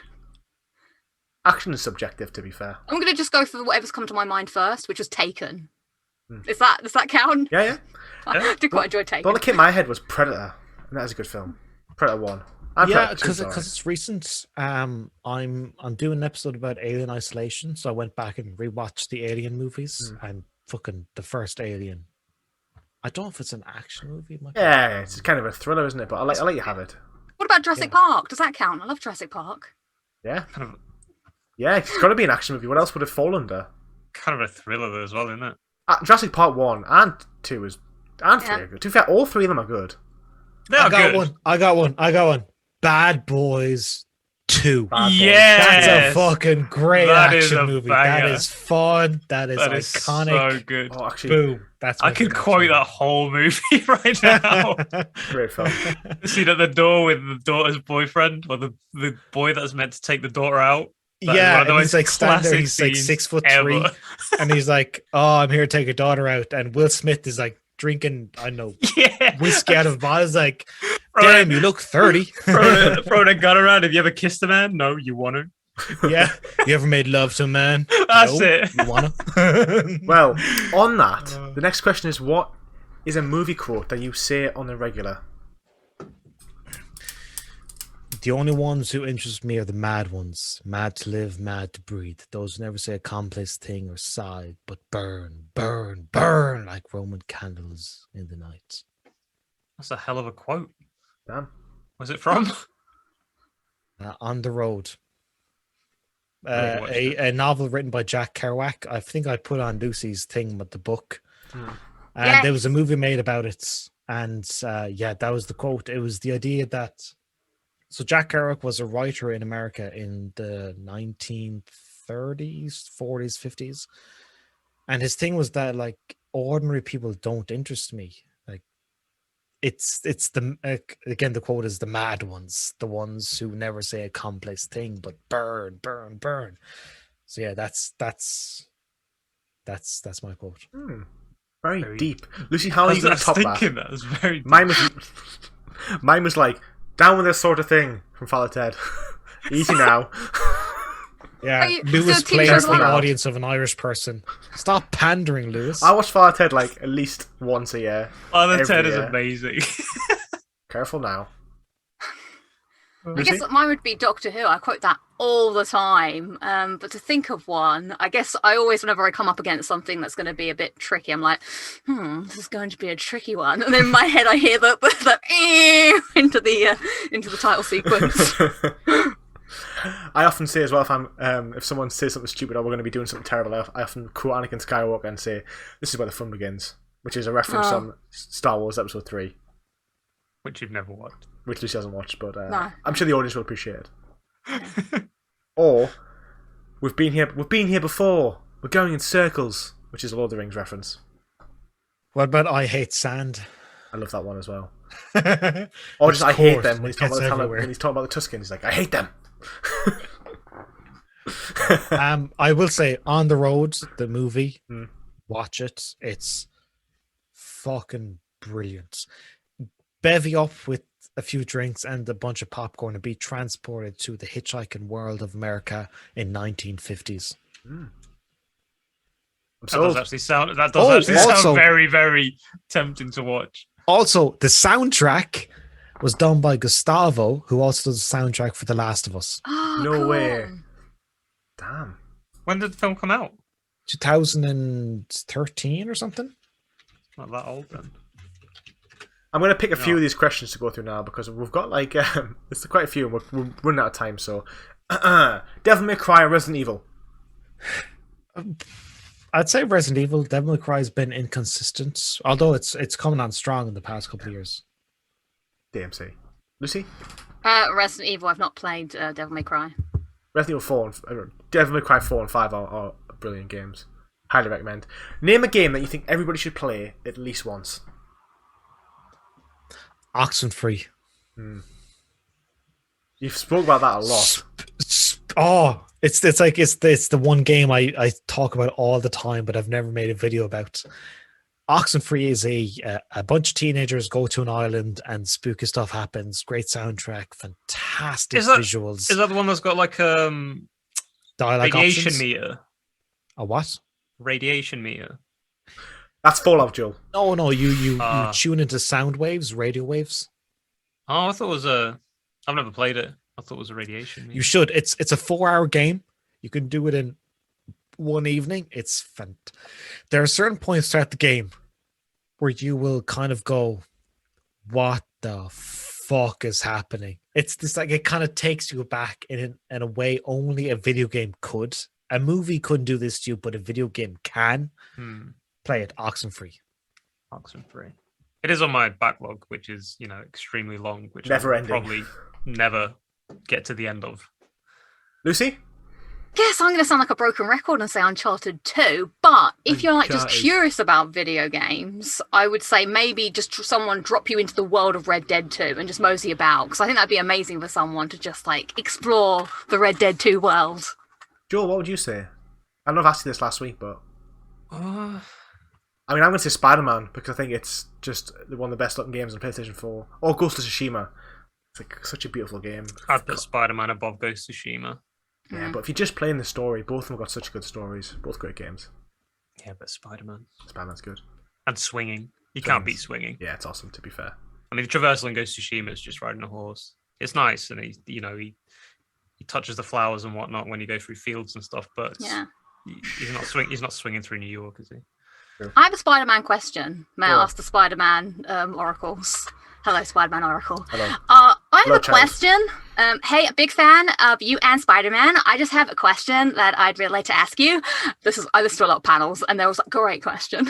So Please. yeah, that's where that's come from. Anyway, I've got the Spider-Man PS5 version, and I feel a little bit dirty because if I put the game in, it's going to also pop all the trophies. But I'm like, do I do it and then just play the DLC, which I've not played, or is the DLC not worth it?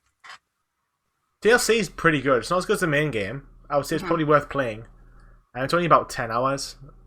Okay. I wouldn't be, if you don't want to replay the whole game, I wouldn't feel dirty about all the plot in it, to be honest. If you know you're not going to play it, if you asked me this a year ago, I would have said like that's like blasphemy. But also now I try and appreciate people's time, and I would just say the DLC is worth playing. If you're not going to play the whole game, just auto pop that sucker. Okay, because I was thinking about like, I do want to play Spider-Man, but it's like, but I have the DLC, so. I mean, if you want to play it, I would recommend you play through the whole game. Maybe just wait until because the new Spider-Man game is probably going to come out like 2023. Maybe just wait till like 2022 next year, then just play get back it in time for the Spider-Man 2. Yeah. All right, okay. Thank you, Oracle. Thanks, big fan. See you later. Peace out. Okay, I'm only gonna ask 2 more questions because there's like 10, but I've got time to go through all these. So, what is the best meal that you can prepare from scratch? Bit of a side. Toasted ham and cheese sandwich. That is. Oh, that's not from scratch because the bread is. You haven't kneaded the bread. Okay. So that's an You can make I bread. make a Bread's mean- pretty easy to make. I make a mean apple. Oh, pick that motherfucker straight from the tree. Clean it, peel it. Lucy. I can't make anything. That's what I'm not really capable of looking after myself. Clearly. So, what do you do Can't make if you're anything. preparing something on a night? What would you have? Oh, I make a banging bowl of super noodles. Let me tell you that. Fair enough. It's not I really mean- from scratch. Oh, I know, but Here's I a can't. secret for super Yeah. noodles. Okay. Yeah. Get a chip. I've got the secret. If you haven't, what's the secret? Well, it's all about the timing. Well, it is. Yeah, and that's the, true. And the water. But what I was going to say is, Yeah. if you get like a stock cube, say you're having a chicken Uh-huh. noodle, and you just break off a little bit of chicken stock and put it in and mix it in, it makes it 10 times better. Because it's more okay. chickeny and it makes it almost more flavourful. As someone who has super noodles at least 3 times a week, I can confirm that it is banging. Jesus, do you really? Yeah, when I'm at work, when I'm working from home, I've got time, I'm just like, Exactly. That stuff is so bad for you. Is it? It's terrible for you. It's full of like E numbers and stuff. It's just processed crap. I thought it was better for you because it's super. It's Yeah. something you mix hot water with and it lasts for like years. But people who go on diets eat it, don't they? Oh Yeah. my god! that's why I'm so unwell. Jesus. That's why we're all so pale. It's one of the worst things you can put in your body. Oh, well. Oh. Well, I bet you have like a Coke with it or something, don't you? No. Some sort of just- fizzy drink as well, just to top it off. Yeah, I have Fanta Zero. Grape Fanta Zero. It's Yeah, amazing. diet. It's got to Yeah, be good exactly. for you. God. Exactly. I mean, yeah, I get a headache, but I always have a headache, so that's fine. It's because you eat super noodles 3 times a week. Well, Stop eating them. Let's be a bit 3 modest times a there, to week. be honest. It's more like 5, but never mind. Better than a pot noodle, surely. Yeah, exactly. Oh, Yeah, Bit, the standards. Yeah. Okay, final question. Back to games for last question. Ooh, also, I got a question for you and Joel. Go on then. after yes. this. No, fire away. Go for it. No, you do your question, then I'll do my question. Do you think you've ever been addicted to a video game? And if so, what is it? No. No. Never. XCOM was pretty good. Like I remember playing XCOM for like 8 hours in a day, and I played Hollow Knight for 8 hours in a day. But I can always stop, man. I know, You know, well, I'm enough's enough. good. Lucy? I can 100% say yes. I do get quite it's quite bad. I do get quite obsessive about things, which is why I think sometimes I have got a lot of platinums, because I just can't stop. Like if I feel I can do something, I'm just gonna do it. But a healthier obsessive, let's go for Fallout 3 and Dark Souls. I remember when I stopped playing that game, I just thought about it all the time. I was on the wikis reading about it. I would go somewhere and I think about where I was going to go the next time. I wanted to look up what I was doing next. This is for both games, by the way, because Fallout 3 you could do double things. On Dark Souls, I wanted to know about the boss lore. I wanted to read about where to go next, where I didn't go. So yeah, those are my healthy obsessions. Unhealthy ones, I think I got very addicted to Resident Evil, the first one, to the point where I actually felt sick. Sometimes I get so addicted I do feel sick, and I'm like, I will stop. It's really bad. So yeah, don't be addicted. What is that like when you play for like 12 hours a day for like weeks on end? Yeah, it's not the time, it's my mind that I just have to do this thing. Like I'm not going to stop until I've done it. Like I feel like I get to a point, like I played Crash Bandicoot for like 6 hours just doing the same level over and over again, but I didn't want to stop, because if I stopped I wouldn't be as good. But that's bad, because if you do stop you are better, which is what I learned. But yeah, I'd get a bit crazy. So I think for me it's only really been FIFA. I think back in the day when I was like maybe 16, so 11 years ago, when I was like in college, it was like every night, 3 hours, 4 hours a night straight after college, reading about thinking how many tournaments I had to win to get enough gold, like when I was at college and stuff, and it was yeah, it's not good, is it? No, it's not. When it occupies so much of your headspace outside of gaming, that's kind of when you need to kind of reevaluate a little bit. But it is harder to do, especially when you're younger, when you're like a teenager and stuff. It's really hard. Yeah, and you've got no real things to stop you. Yeah. Whereas at least now I try and be like, no, I'm going to stop at X time and come back. Whereas then it was like I'd play till the middle of the night because I had to do it. I played FIFA once until 3 a.m. trying to get a gold trophy on it. Didn't want to platinum the game, I just wanted this one gold trophy. But I was like, if I stop, then I'm not going to be able to do it tomorrow because I'm getting really good at it. And that concludes 75% of the quiz. Bravo to the pair of you for doing it. Bravo.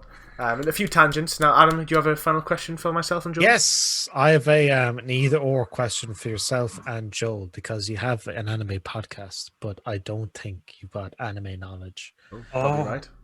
So, I'm going to make this very easy.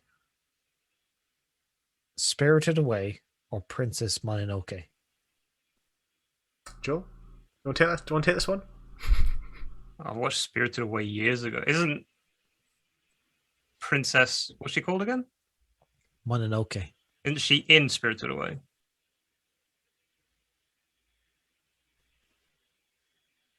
Well, I'll have to say Spirited Away then, because I don't know who the other person is.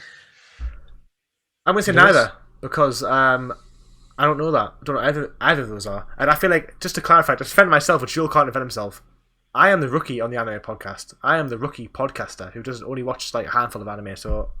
Matt? Yeah, so what I'm trying to discern is the fact that neither of you are fit to have an anime podcast. No, that's pretty much true. We're not fit to have this podcast either, really, so...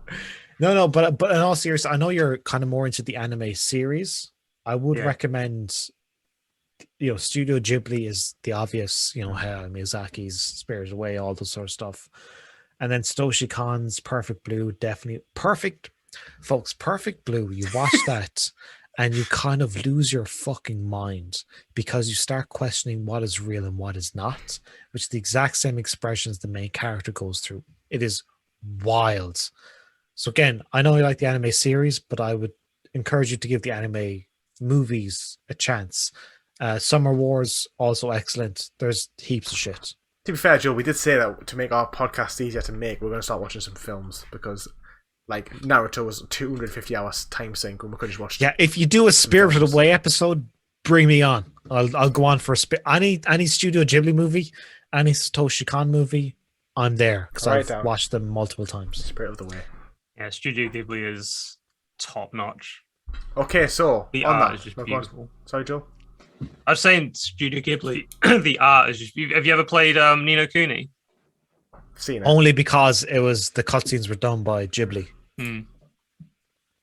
Such a good game, by the way. First and I second thought one. it was an okay at best game. I thought the mechanics were kind of boring, but the cutscenes. Did you? Yeah, I thought the fighting mechanics were very much boring. From the first or the second one? The first one.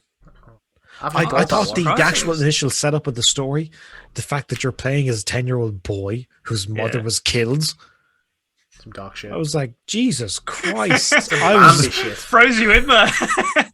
Yeah, it's like the mother died and I'm playing as this kid. I was all in. I was rooting for the kids. Yeah. But then the battle mechanics were dog shit. I thought that's surprising. It's kind of like Pokemon in a way. Where Because you there's no evolve. dad. I think Professor Oak's the dad secretly. Yeah, I think he is too. I think Professor Oak is the dad. That's why he sends him on a journey. He's like, yeah, leave the house. Send me on Professor a journey. Oak has been laying pipe the whole time. I'll take care of your mom, boy. Take care. Oh, Jesus. Let's move on to our actual trophy hunting topic. The only topic we're going to have time for today, which is actually going to be about AAA games. We're going to talk about trophy lists. So, as of late, there's been a lot of games coming out. And, for example, Guardians of the Galaxy just come out. And that is one hell of an easy trophy list. So the topic is what do we all think about AAA games, publishers, releasing games with considerably easier trophy lists? Any thoughts? Lucy? It doesn't bother me. Like, I'm not going to be a gatekeeper for the trophies. I feel like it's nice to have the balance. It's nice to have a bit of challenge. But if you want an easy trophy list, it's no skin off my nose. Happily gobble it up. But I can see why people might be like, meh. I do like the first party PlayStation ones. So I don't think they always are easy, but are doable easy without being like, oh my God, this is so easy. Like, there's a little bit of something in there, but it just gets everyone in, you know? If they were too hard, I think that might be off-putting. I definitely don't think it should be too hard. I think like God of War is a good example of a good difficulty trophy list. So like probably like a 4 or 5 out of 10. It's kind of like you can play the whole game and have a great time, but then even the Valkyrie Queen, even on easy, it's still kind of challenging. Yeah, that's the type of thing. Cool. Do you have any games in mind? I don't think God of War's a 4 out of 10 at all. What, 7? What do you think it is? I'd think it's on the same level as Ghost of Tsushima. There's only really one trophy that is hard, which is the Valkyrie Queen. But if you have the right equipment, she's a joke. Yeah, but there's an awful lot of effort that goes into it. There's an awful lot of grinding for the right equipment in that's the fucking thing. Niflheim. I don't find grinding to be difficult. It's just a matter of patience. Yeah, but Ghost of Tsushima is kind of like the game where it's actually like I played the game on hard, actually because of your recommendation, Adam, I think. And although I found the duels pretty challenging on hard, I think that even on hard the game's pretty easy. And I think the game sort of prepares you as you progress and you fight harder enemies. You get so many gadgets that the game is basically like pretty darn easy. Whereas like God of War, I feel like even when you finish the game and you get the Valkyrie Queen, you're like, right, okay, I still need to like sort of change everything and change my gameplay style completely to beat her. Yeah, as in Ghost of Tsushima, it ramps up, and if you're like you said, you're playing on hard, because in my opinion, if you're a samurai and one shot kills, you kind of want every movement to matter. And God of War, you go through the entire game on potentially easy, and then it's like, hey, by the way, fight the Valkyrie Queen, and the ramp up of difficulty is so extreme that what you're accustomed to, that it does, in my opinion, it does notch it up a platinum difficulty level above Ghost. Because it's skill dependent as well. Like, you might think it's easy if you're competent at video games, but maybe someone who isn't like as well versed with, combat games, they might struggle. So it's not as easy as just say a Walking Dead, where you just got to finish the game. There's not too much skill involved in that. So that's where it kind of... Yeah, that's fair. And to your credit, Lucy, I found the Valkyrie Queen difficult. I've beaten Dead Space 2 on impossible difficulty with 3 saves. Nice. And I found the Valkyrie Queen difficult. So I can only imagine what an average player, or even a a normal, I don't know, like a newbie to the series, like, Jesus Christ, this queen is ridiculous. Because with God of War, if you're not like proper, so you can, if you're playing on easy, like you don't really have to think about the combat so much. You can just kind of like, throw your axe, blah, blah, blah. Yeah. But then when you get to the Valkyrie Queen, that's when you're like, oh, actually, I should probably know how to play this. And that's I need to know how to parry. Yeah. What the fuck is parrying? So that might, someone who's just been going through hacking and slashing, they suddenly get to the Valkyrie Queen, and like, oh. Yeah, and I'm somebody who beat the first God of War and the third God of War on the hardest difficulty. Wow. And I still found the Valkyrie Queen difficult. It kind of builds you up to it, though, doesn't it? Because you have to fight all the other Valkyries to get to the Queen. The Queen is just a compilation of all the Valkyries, basically. You do, but Joel, it's so much more difficult. You can button mash the princesses before you get to the Queen. You can definitely button mash. I think as well, like, this question has come up quite a bit about, like, these games have been made easier. I think, like, there's a chance that, like, casual players who only play Call of Duty, FIFA, they play the bigger games. So they play, like, they probably would have bought Cyberpunk, Last of Us Part 2, Days Gone, God of War, and bet this level of difficulty does present a good level for those gamers. But then I suppose the question is, if it's only for the Platinum, then should it be a little bit more challenging because it's kind of you're working towards something? So only if it's done right. Mm-hmm. I keep saying this all the time. There's a lot of games that just ramp up the difficulty, and all they do is they make the enemies hit harder and have more health and make you more vulnerable. When really they should be changing the mechanics up a bit, so it's not just that. Because if they're just making the enemies more powerful, then it ends up becoming a bit unfair and not a mistake on your end, which is what it should be when you lose in a game. It should be your fault, not the game's fault. On that, as someone who's played God of War on the hardest difficulty, do you think God of War actually does that or not? Do you think it balances its difficulty correctly? It doesn't. No. I would say the first 8 hours, if you play through the game on the hardest difficulty, is bullshit. It's an awful lot of defense because you don't have the ability, because when you parry, there's an opportunity for a counterattack. But not initially, because you got to spend experience points to unlock that ability. And it's like, well, this is bullshit because I'm playing well, but you're forcing me into being very defensive and just chipping away and then blocking and then chipping away. It's just the first 8 hours. God of War is not designed to be played on the hardest difficulty. I agree. What in your mind counts as difficulty for a trophy? I'm just thinking about what games you're referring to as easy lists, that AAA games of recent times, and is it just adding a difficulty that makes it difficult to you guys? Well, no, it's just. I was just saying, Guardians of the Galaxy has come out recently, and that trophy list is literally just finish the game on any difficulty, and it's actually, the difficulty is actually really cool. It's kind of like Last of Us Part 2, where you can kind of change every single part of the difficulty to match how you want to play, which is fantastic.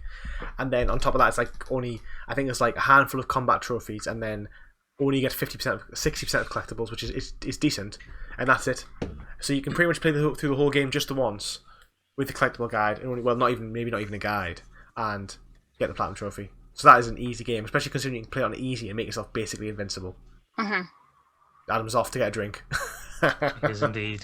So what would you like to see then to make a list harder if people think it's too easy? Well, I don't know, because I think when we think of like Fall Guys, which was that's the extreme, and I think I would rather be complaining about games being too easy than games being too hard. Platinum's being too hard. Like, imagine if every game came out was like, although Uncharted 4 can be like sort of done, it's also like, imagine if Last of Us Part 2 came out and had like an accuracy trophy, a speed run trophy. Like, they're actually really challenging.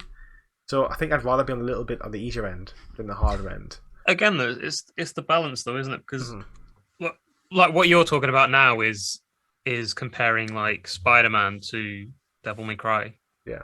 Do you know what I mean? There's quite a massive gap. So let's compare, for example, I don't know. Would you say the Bloodborne trophy list is hard then?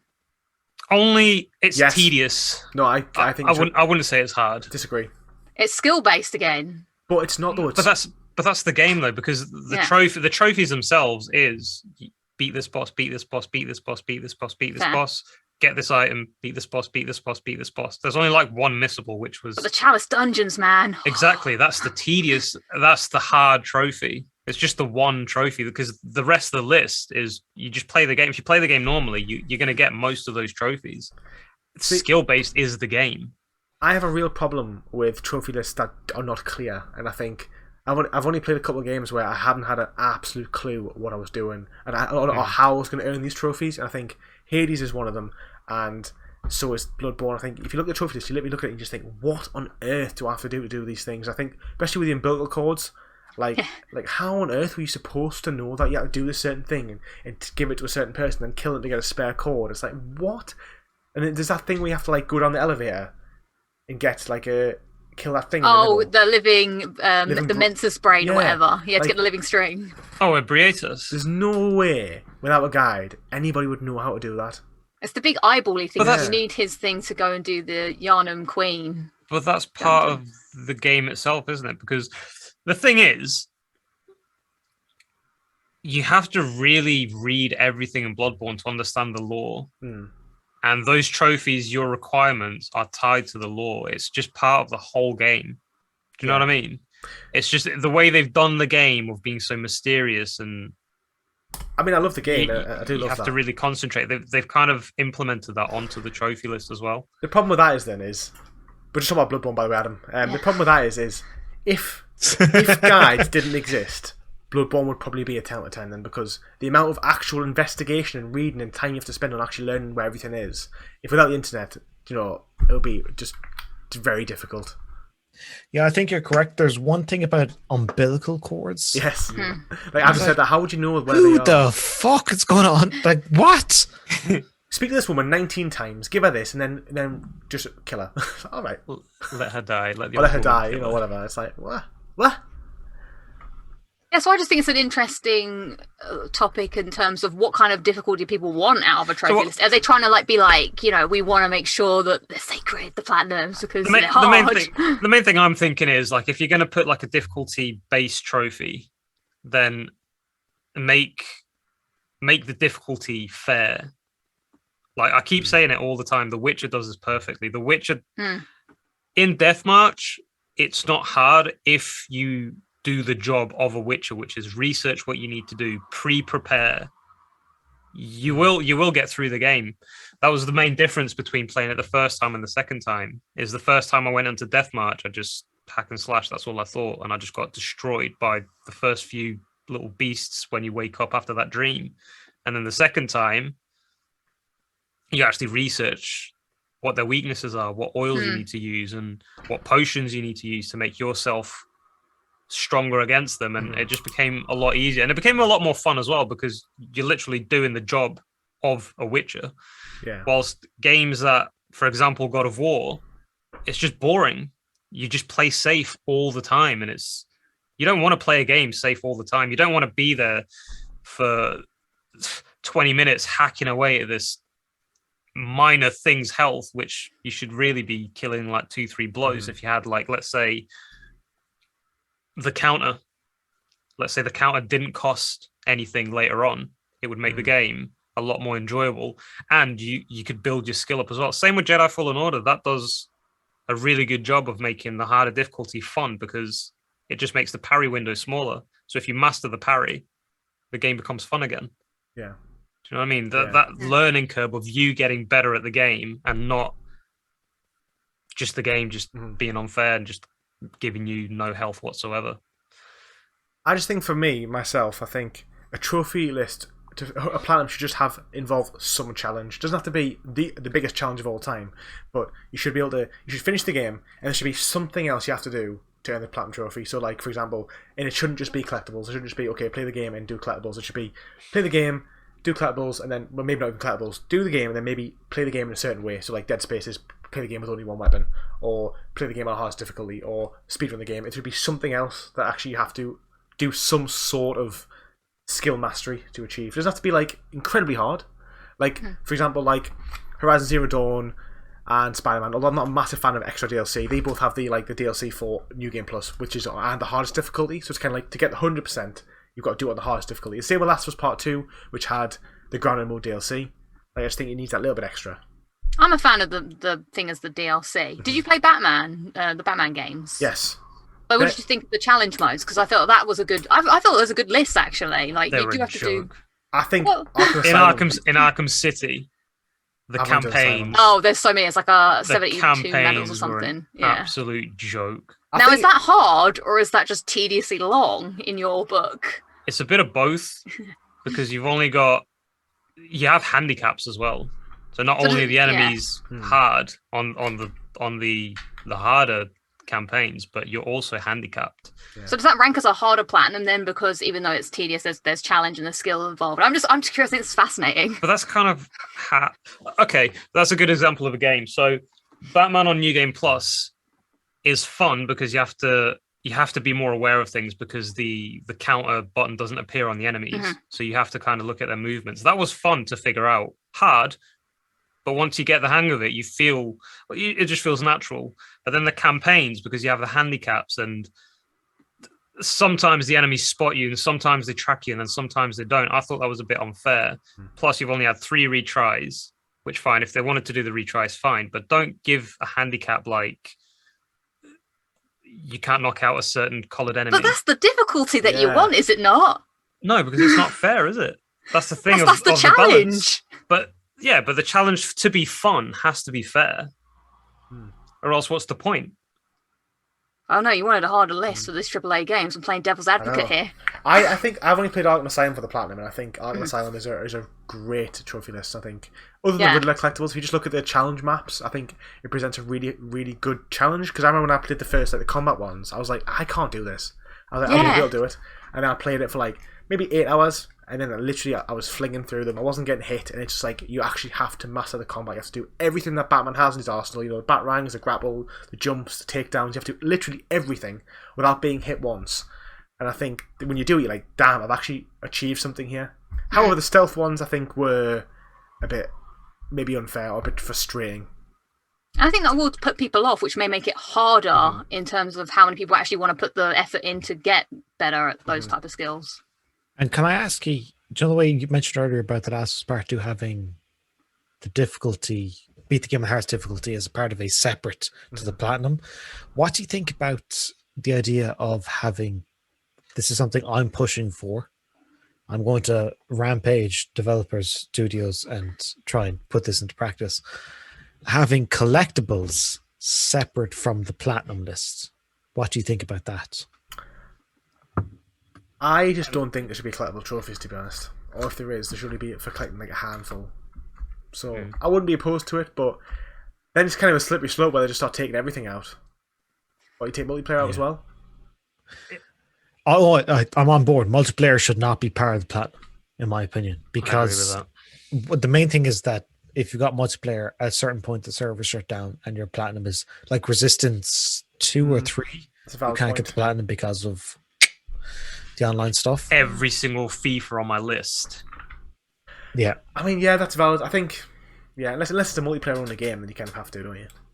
But what about you, Joel? Do you think that if I made a push that you can collect as much stuff as you want, but it's not required for the Platinum, what would you think of that?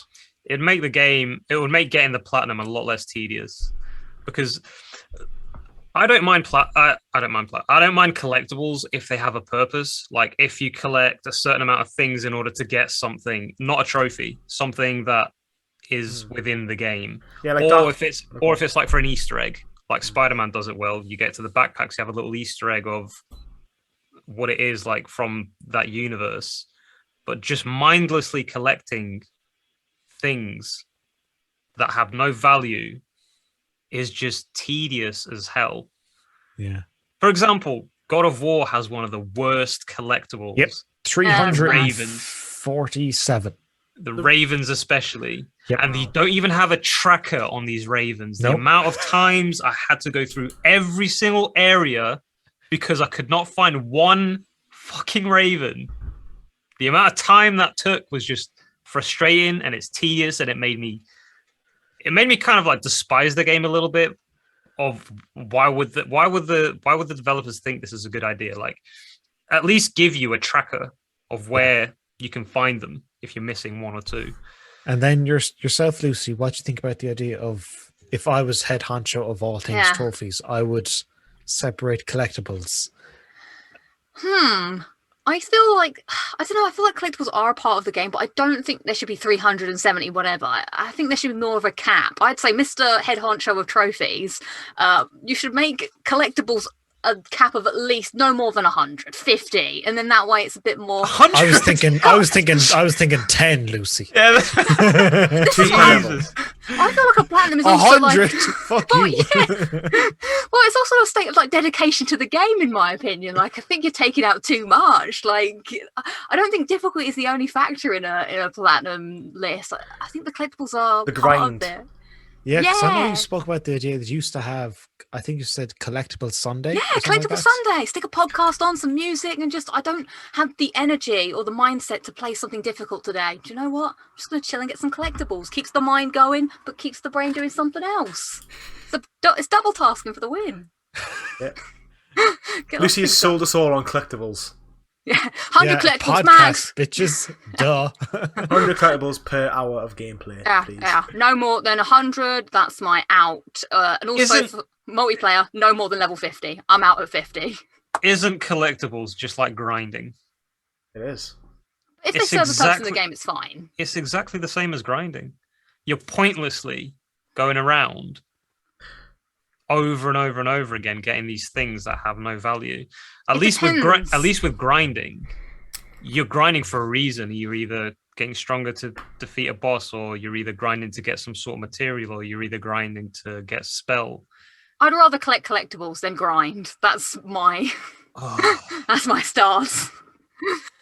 I've come to my life where I've got to a point where I'm like, life is too frustrating. So why would I add any more extra frustrations when It's I just don't have to? boring. It's just boring. You just No, I if you don't- listen to a podcast, it's great. Nah, Lucy, you're It's on, still you're on the boring. losing side. You're like, I will pass the time of boring by It's listening like- to a podcast which is entertaining. Do you to watch a counteract the podcast? boredom. How many people that are watching this right now are actually watching? Or how many are actually just listening and doing something else? yeah, but it doesn't mean they're Don't get enjoying meta it. on us, Lucy. It doesn't Calm mean- down. It doesn't Broke mean they're the fourth enjoying wall. it. It doesn't. I tell you what, a lot of the comments say, "Thank you for this podcast for helping me get through this tedious task." There you go, Yeah. with prodding That is service. not the sound of enjoyment. That's true. Like, you've That made is the sound of listening to something else to distract you from that spiral of depression, of repetitiveness that you're just going through over and over again Yeah. for a Yeah, Lucy, virtual wouldn't you ping. rather, instead of Collectible Sunday, wouldn't you Yeah. rather playing the game Sunday? Yeah. But like I said, sometimes my mind can't be bothered. I'm too like tired. It's Sunday. I'm just in my bed. I'm like, I need to do something, but I don't want to do something. Yeah, but wouldn't you rather like ride jumps in GTA 5 rather than fucking hunt collectibles? But I'm not saying it's a perfect solution to my boredom, but I'm It's like somebody giving you a piece of paper and saying, right, here's some headphones with the music you like. Go to the beach and get me 100 of these perfectly shaped shells. I wouldn't do that. I would do that. That sounds very peaceful. Jesus. Nice shells. Walk I'll on the get you beach, fresh 2. air. I wouldn't get you 100. Yeah. I'd be like, I'm not getting Exactly. 100. 100 not my That's limit. 5 Exactly what the developers should do. Don't put 100 collectibles in. If you are, just put 2 in. Put 5 in. I think to defend my collectible standpoint, they do like obviously collectibles are annoying and tedious if they're done annoying and tediously. Like there are That's- some good collectibles in games, and if you do it with meaning and with purpose and with heart, and also don't make me listen to audio files without being able to move, it's great. Oh my god. So basically, you're saying is everything bad could be done, could be good. Is that what you're saying? If it was done Yeah, right. what a magical world that'd be. Wow. Groundbreaking statement. Thank you. That's what I'm here for, hopefully. Any final closing statements for anybody before we wrap things up? Adam's so far away in this camera. He's like falling asleep. Like, oh god, there's Disarray. so many collectibles. God, hate my life. Oh, folks, I could listen to you all day. Well, getting collectibles, I hope. Yes, exactly. Lucy, you can just We do Fuck get a lot of off. comments from people who say that we are helping with the tedium of doing something slightly different, slightly annoying or slightly grindy on their trophy hunting adventures. And if that's you, thank you very much for watching. We appreciate it. And on that, we will Yeah, wrap no, hang things on. up. I'm going to interject. Go on. Fuck the developers and fuck the gobshite who decided that that is a worthy trophy. Well, it's I- not. No, yeah. Well, Here's my goal in life, right? I want to be the head honcho of trophy collecting in Sony. I'm going to tell them all some bullshit that they've been getting away with for far too long.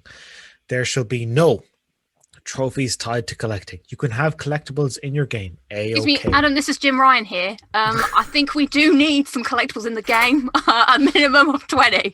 Hey, Jim Ryan, shut the fuck up and listen to me. Who is this Adam guy? This job role he's pretending doesn't even exist. King of no trophies, collectibles tied to trophies.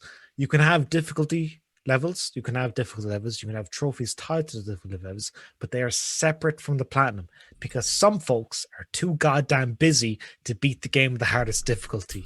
So leave them alone. Great. Those are my points. Jim Ryan, I don't know. I'll talk to you on Monday, buddy. Go fuck yourself. I mean, I feel like, Adam, your platinum journey would go considerably downhill if there was no collectibles, no difficulty-based trophies in the platinum. In the game. No, here's the funny thing, though. When I make the episodes, I'm so tired. Like, I made The Lost Legacy recently, and it's a 36-minute episode, and there's 2 minutes at the very end where I talk about... I've caved. I've eventually said, hey, I should probably mention my Patreon. So... I do that for 2 minutes at the end, but 36-minute episodes. And the story and the adventure and the treasure hunt is 32 minutes. And then there's a 4-minute section where I talk about the bullshit combat trophies, the collectibles, and that stupid stuff. What about the combat? Those are fun! Lucy, you out of your goddamn mind. No. Okay, hang on though. In Lost Legacy, all of the combat-related trophies, like, headshot 10 people in a row. In 15 seconds. It's what? You guys are so perplexing. That's what gets me is the timed ones. Here's the thing. It's fine, but there's like 20 combat trophies. I love it. I don't mind them either. But... You guys are like, game's too easy, but I don't want to do this. I don't want to get this for a plan. All right, so my counter argument for yourself, Lucy, there's a trophy in The Lost Legacy, which I absolutely loved, which was, it's a 9-chapter game. There's a trophy for getting to chapter 5 without ever firing your gun. That's good.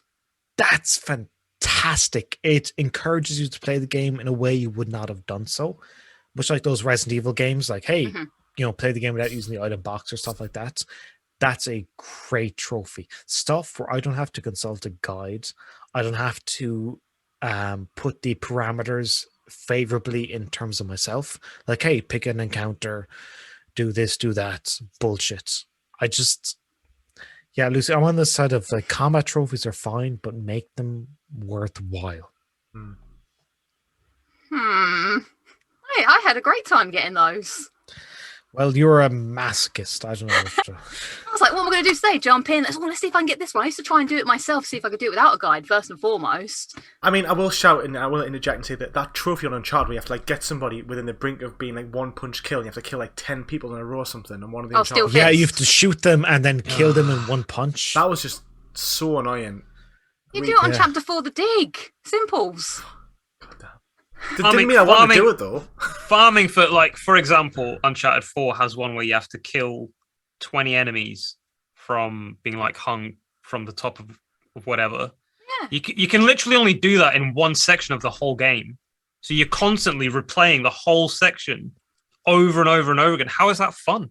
You're doing it wrong. I've made a decision. Mindset. Joel is now my vice president of my new. How am I playing it wrong? No. Listen. Miserable bastards. If there's 20 kills of or even pulling an enemy off a ledge, then give the players plenty of chances to do that.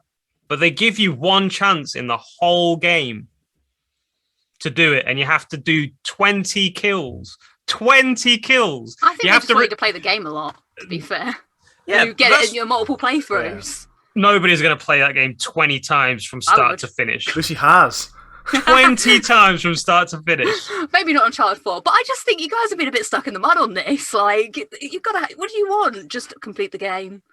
The end, hard difficulty. No, here's what I want to say. I don't want to... I might bias because I make an entire show around Platinum games. Yeah. I don't want bullshit trophies. These aren't bullshit. So here's the thing. like when the Lost Legacy episode goes up on Saturday, November, whatever, this Saturday. This won't go out yet. Actually, Lucy already has it because she's a current patron. So thanks to you, Lucy. No worries, of course. But the way I see it is all these combat trophies, all this time, all this recorded footage, it ends up being like 2 lines of voiceover, which is, and then I did the dumb, stupid thing of getting combat trophies, and that's it. Where's the joy in your lives? Interesting. And meanwhile, like the trophy for playing up to chapter 5 without firing a gun, that's cool. But all these tedium stuff, no good.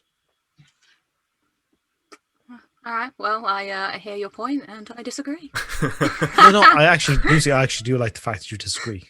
That's good. I think this is a really interesting discussion because I think you guys see trophies and the list in a totally different way than I have. I suppose. Well, that's what I've learned. How do you say then, Lucy, on that? Because I feel like I think you guys still. I always play the game first and foremost, and then come back to the trophies. It's like a fun, so you've had your main course, and then it's like, oh, let's now look at the dessert buffet, and then I go like, oh, today I feel like doing this trophy. Oh, maybe I'll do this one. But I guess in your mind, you're like, I need to get this platinum. Let's just do it. Where can I get a place where I can farm this? Whereas I'm just enjoying the game and playing it. Can I push back on that? Yes, but you may push back. For me, it's a good trophy list. Like I've said before, extends the lifespan of the game. Like Dead Space is the one I always fall back on. You play through Dead Space and you're like, that was great. And you look at the trophy list and there's a trophy for beating the entire game with the starter weapon. And you go, fuck, I didn't even know that was possible. I'm going to replay the entire game to try this. And that's the style of stuff that I think is a good trophy list. That's cool. Around after collectibles, not so much. Go on, Lucy. No, I have no more on the topic because I do agree that is a cool trophy list. But I just, in my mind, the sentence I was saying was, but variety is the spice of life. You need all things. If every trophy list was like that, then it might get a little bit, oh, I've got to do this and like another one of these things. Like the Heavy Rain had a really good trophy in it, which was playing the game again to protect the origami killer. Like that's only a trophy that you can get once you've beaten it and you know how to play. That was really cool. So I totally agree. But sometimes I just want to kick back and just kill 4 people in a row with the Jeep. That's fun. Fair enough. 4x4x4 is the exact name of that trophy.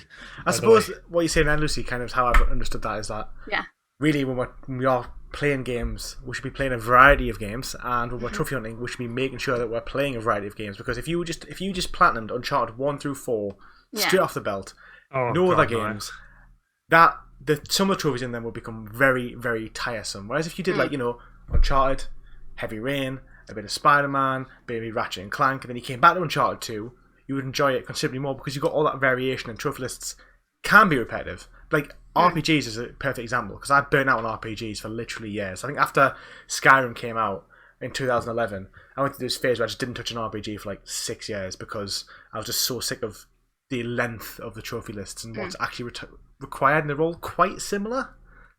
I think, you're right, because I play a lot of games at the same time, actually. I don't, mainline a game. I don't think, I'm going to play this and platinum it. I'll play it, and then I'll think about, I'll come back and platinum that one day. So maybe that's how I don't feel burnt out by the lists, because for me, it's a reason to go back. Like, sometimes I'll sit there and be like, what do I fancy playing today? Oh, I've got a few trophies on this. Maybe I'll jump back into that and get those, and then that gets me back into the game. And then I'm like, oh, yeah, let's do that. I did it exactly with the Ghost of Tsushima. I just was like, maybe I could just get some of these, lame trophies. And I was like, oh, I'm really enjoying the game. Let's do it. What about yourself, Joel? Any thoughts? So many thoughts. Touch on RPGs. I don't mind the trophy list on most RPGs. I don't like an RPG that has missables. If it's a long a long ass game, and then you get to the end of the game and there's missables. Like, I like playing the story, and then if it's an open world, you can go to the different sections and do these different things that you need to do in order to get the platinum.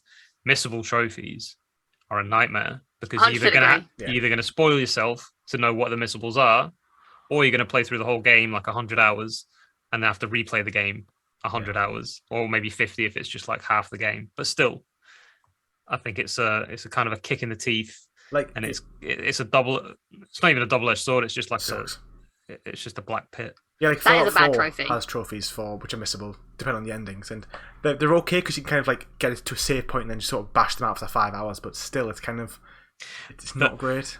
The Witcher 3 has a missable trophy that you miss it in the first. You can miss that trophy in the first 10 hours, but you won't find out until you reach like 60 hours. That's so What do you think of the DLC? Because I was disappointed with the Witcher DLC because a lot of those trophies are tied to making decisions in the story, which I thought was really bad in an RPG because you're supposed to be making the story yourself.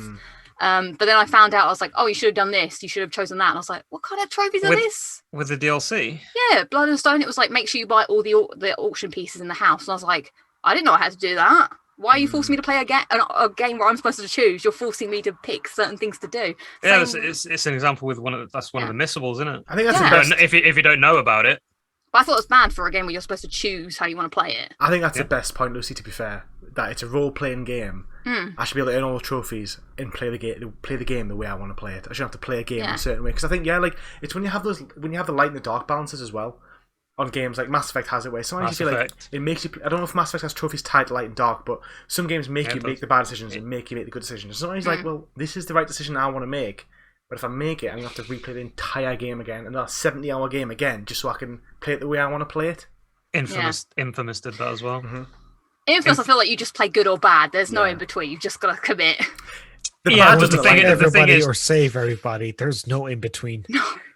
Yeah, but for the trophies, there's trophies tied to both, and obviously, if you commit to one, you have to replay the game to do the other. Sucks, big time, really big time.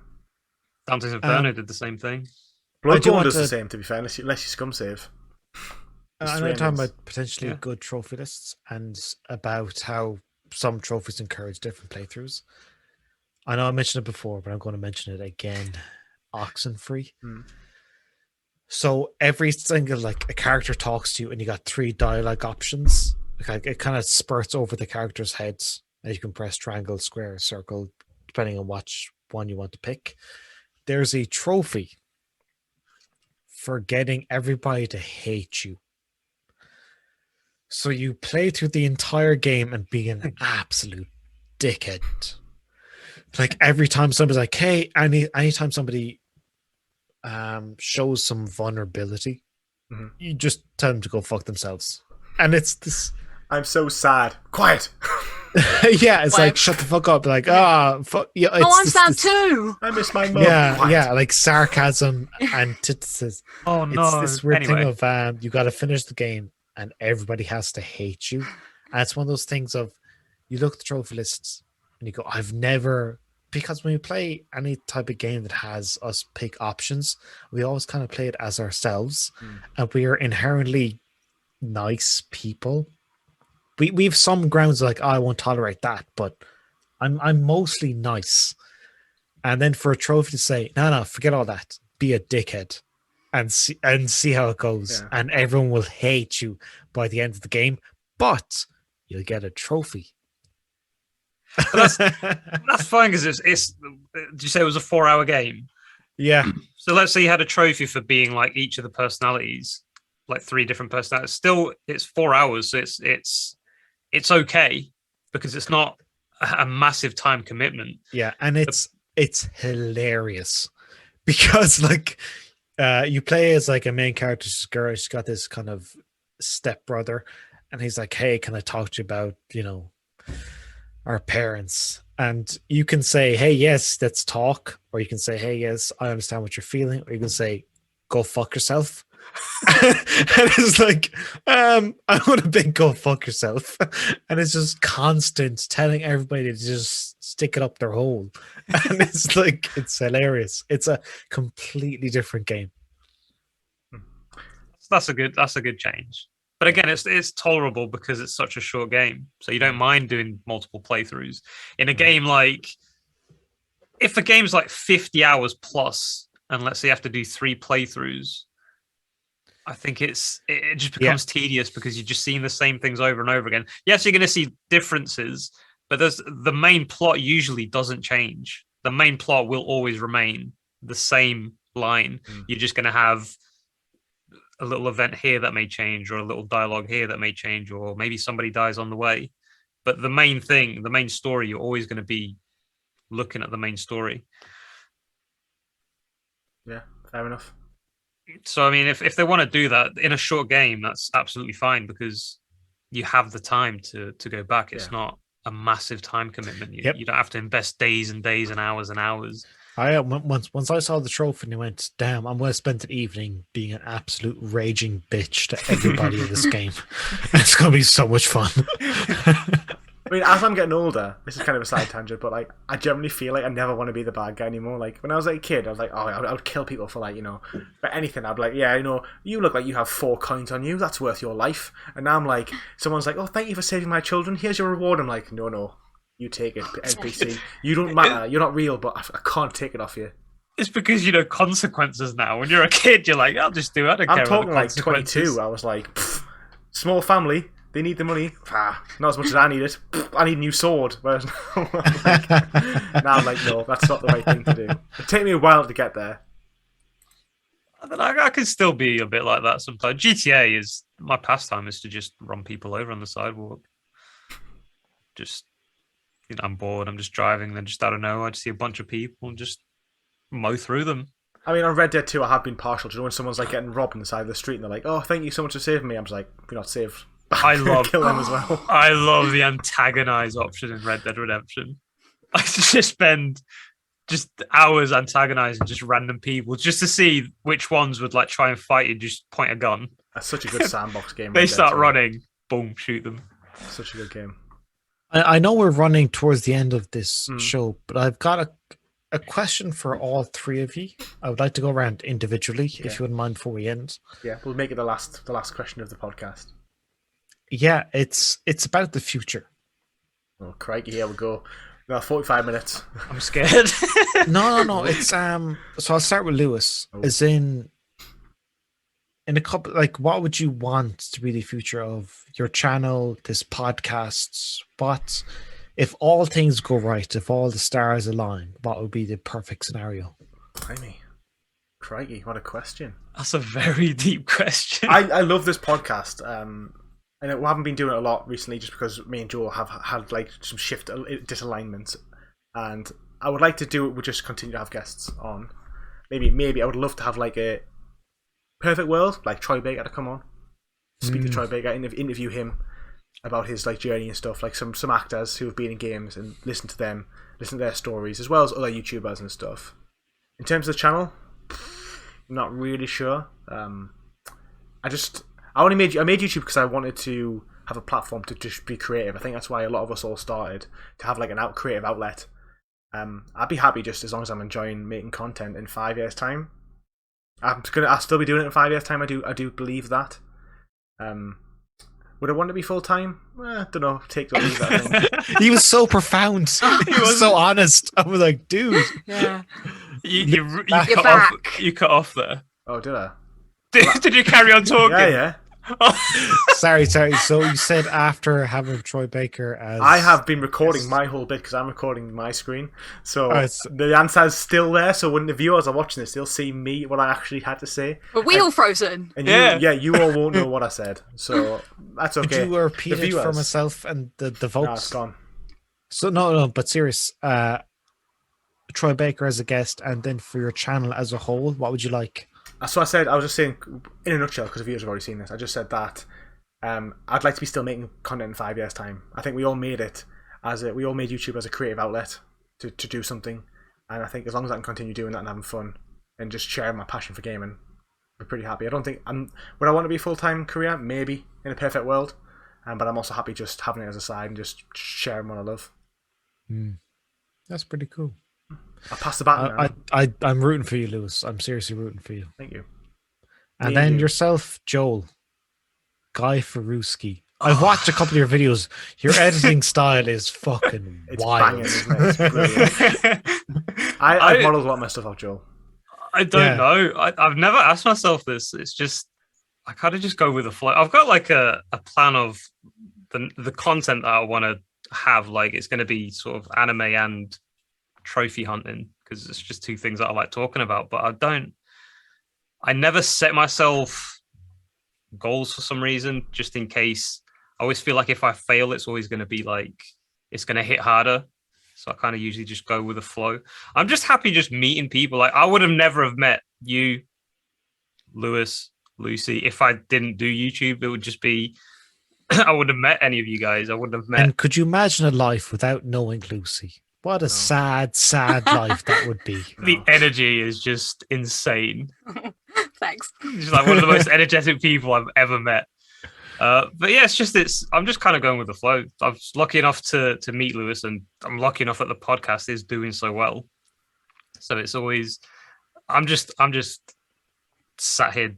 Lewis is doing all the work. I just kind of answer questions, and he sorts out all the guests. He sorts out all the questions. He sorts out the whole podcast, how it's going to go, how it's going to end, when it's going to go, when it's going to happen. I'm just kind of like the passenger. I'm just enjoying the ride. You underselling yourself there, matey, but never mind. Yeah, that's cool, Joe. Again, I think yourself and Lewis are destined. I think between two of you, I think you've got the best. Like Colin Moriarty has the best PlayStation podcast. I think you're second. Wow, and that's saying something. Well, shit. I'll take that. Yeah. Any day That's of the high week. praise. That is high praise. I wasn't prepared for that. I'm getting a bit red. Jesus. Yeah. And then shifting over to yourself, Lucy. What was the first part of the question again? Sorry. The idea is that of all the stuff you've done, Yeah. and what do you think the future holds for you? I know you've spoken about doing live shows potentially. Yeah. I guess like I enjoy just, I've always enjoyed making things. I'm kind of hoping that when I move out, I'll have a bit more freedom, not feel so like inhibited or like I can't do stuff, because I do feel like that right now. So I'm hoping that maybe that would kickstart more ideas. I would love to just get like a group of people and like make something. Like, I'd love if I had more time. I'd love to spend more time in the editing, like going out making something cool and like putting together a big edit. But it's just harder now with jobs and stuff. But yeah, I'd love to do like a live thing. I'd love to do a panel, like maybe like either with you guys or something, like live on a stage, ask people questions, do an Uncharted panel or something, go out and just interview people or whatever. I'm really interested in kind of like that sort of thing, and just hopefully I'll make YouTube videos as long as I feel like it's something I enjoy doing. If I felt like I wasn't enjoying it, I'd probably just not, because it's always going to be, I think, a side thing for me because I have a job, so, which I do really like as well. So it's like that balance of doing both. And you're true, because I've often said that you're one of the best presenters I've ever, because I spend an awful lot of time working freelance and stuff, and hands down, you're one of the best presenters I've ever encountered. Oh, that's very kind of you. I don't know, I feel I talk at you. I just wrote down notes. I often write down things when I can. And I literally wrote down, as you were speaking, I wrote down presenter. I just wrote it down. But then I actually scribbled it out and I changed it to performer, because I feel because I feel like it's, because after watching your live show, it's not, you're not presenting something, you're putting on a show, and it's different to kind of like how you can, it's how you can riff. I think your ability to riff is like unrivaled.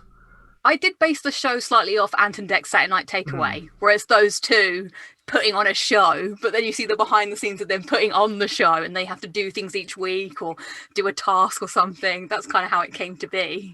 But I would like to just throw a compliment back at Adam, who's that way for me, that he's one of the best editings that I've ever seen. Like, I always feel inspired after watching one of your videos, so I'm just like, damn, these are so good. Like the transitions, the music, the voiceover, the music always gets me. You always choose the perfect music. Wait until you see the Lost Legacy episode. It's fucking alright, it's pretty good. Well, let's turn it around, Adam, and we'll ask you the same question. Besides asking me that, I want to loop back down to Lucy just for a second. Myself and Lewis did a video podcast about a month ago, and once we finished recording, we did actually talk about you, and we went like, there's nobody like you. There's nobody that's that good at, like, we again did the live show. The fact that you can just talk for an hour and be somewhat entertained, like, that is, it boggles my mind. Oh, thanks. I just have a lot of feelings and no one really to tell them to, so I just tell them to the internet. It's effortless as well, though. Like, your energy is always up here. Like, I remember when I was streaming, when I used to stream, and the hardest thing to do was have your energy up here all the time. I would feel knackered after like 15 minutes of just being on that level, that I'd have to take a break, or I'd have to like calm down or gather my thoughts, or I'd like trip over my words. Yours is just always up here, and it's just a constant thing, like from start to finish. There's no like, if you like stutter or something, you kind of start singing, or you do like, or you start chatting about something else. Like it's just insane. Oh, thanks. That really means a lot. As there's been some times where I like, especially this time last year when I was doing the show, there was one time that before the show started, I literally could have just burst into tears because I was just feeling like that. But I was like, no, I've got to do the show. It's like, but it makes me always happy afterwards. But that's why I'm like, oh, thanks. That's really, because sometimes I do the show. I'm like, oh, maybe I wasn't like that happy today, so maybe it came through. No, so thanks. That's it does. It does come through for sure. Oh, well, cheers. Honestly. Yeah, I think. Oh, thanks. Bravo. Thanks. It's very too much. I know, we're getting a bit deep here. Yeah. Now we'll resort back and we'll turn around Adam. Get the tissues. Finalize the podcast, Adam. What do you want your channel to be? Where do you see yourself? I'm only getting started. Folks, I think I might have spoken to yourself, Lucy, about in the background. About different series and different ideas. Do you remember this? I do. Mentioned to me as well. So, I'm going to America in January for the Music and Gaming Festival. I'm going to document the shit out of it. Yes. I'm going to write voiceover. I'm going to make a whole big shindig. And my plan is that I want to do a series getting to know musical bands. I want to follow them on the road for a week. Again, the same skills, the same principles of document, log the footage, write the voiceover. It's the same skill set, but in different avenues. So Platinum Journey, musical festivals, also different I have a name for the series, but I don't want to keep it under wraps. Yeah, I'll say this. It's called Different Worlds. The idea that I can go to Music and Gaming Festival in January, and that's like Music and Gaming Festival - Different Worlds. And also I might end up living in Egypt, and it'd be like, oh, Luxor, Egypt - Different Worlds. The idea that getting to talk to people that live there, getting to understand what's life like, what's the night, in particular nightlife, because what really bothers me about an awful lot of these travel shows is that they're so plain and vanilla. As in, nobody gets drunk. They go home at the end of the day. You'll be the first. Nobody has a night out. Nobody gets a little bit fun. I was like, here we are in the farm to discuss the crop. I was like, who gives a shit? What do you use the crop to make? Whiskey. Brilliant. Give me some of that. And then it's just yeah. So the series is Different Worlds. That's one. That's travel. And I would hope to do 1 to 2 episodes next year. And then after that, there's a series called Getting to Know, which is about bands in particular, but also interesting people. I would love to follow a band. I would love to be a groupie for a week and just follow them. I want to know what their thought process is, their creative endeavors, what it's like to prep for a stage, what it's like to actually go on stage and perform a show, and what is the aftermath, because we all see them on stage from 10 o'clock to midnight, but what happens afterwards and all that sort of stuff. And also I would like to do a series again. I just said I'm only getting started, like 20s getting started, 30s fucking high gear. I would also like to do what was it to do? Yes, I have the domain. I've actually bought the domain, so I have no problem saying this. Drunken Gaming Championship. Yeah. What gives out first, your gaming skills or your sobriety? That's cool. Let's find out, I suppose. Imagine UFC style presentation, but based around video games. As in, like, you first round is Tiger Woods golf, second round is Need for Speed, third round is Virtual Fighter. You know, that sort of stuff. Different type of spirit, I imagine, with every single round as well. Sure, why not? But Street yeah, it's Fighter the idea vodka. of like if you go into when there's an actual mixed martial arts fight, if you know you're 2 rounds down, if you know you're losing the fight, and you go into the third round, and you know I gotta knock this guy out, I gotta submit him, and then I'll win. So the idea is that in the third round, it would be kind of a double for nothing. So instead of forfeiting 1 shot per strike, 1 shot per achievement, 1 shot for trophy, you double up. And if you lose, chances are you're going to get even drunker. But if you win, you might kick the guy down a notch. Yeah, so drunken gaming championships. Again, folks, Platinum Journey is only the beginning. I'm excited. I'm looking forward to this, hyped Adam. for this. Yeah. Drunken Fighting Challenge sounds very interesting. I've been looking forward to see how you apply your video, your photography to your videography to a different thing outside of gaming. I think it'll be incredible. I imagine. Will there be a title belt? No, what I want to do is I want to have a trophy, like an actual so the idea was I actually thought long term about this because I want to bring people to Limerick, my home city. I want to show them around. I want to give them a good pint of Guinness. I did actually think of Ye3, by the way. I was like, well, like, they're only next door. I could, fly them over and they can stay with me and we can hang out and we can do a video. And the idea is that if you beat me, if you somehow defeat me, I'm pretty heavyweight on the old alcohol. Takes a lot to knock me over. Yes, that's the idea. It's like I consider myself an absolute. I'm probably the lightweight, the most lightweight out of all 4 of us. Oh no! Like if I'm doing Joel, I'm just going to like forfeit the first round to get him drunk. But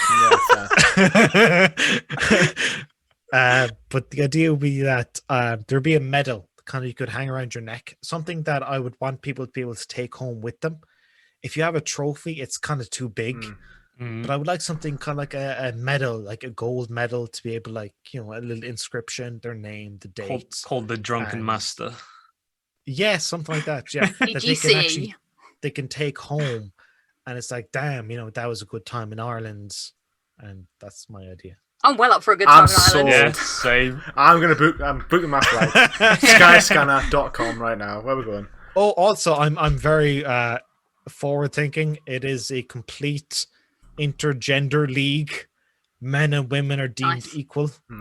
If you can handle your drink and you can play video games, you're on board. You guys are going down. Well, Lucy, to be honest, I think if I give you like 2 cans again, as you'd be on the floor. Yeah. Or maybe we'll just, I'll anime up like.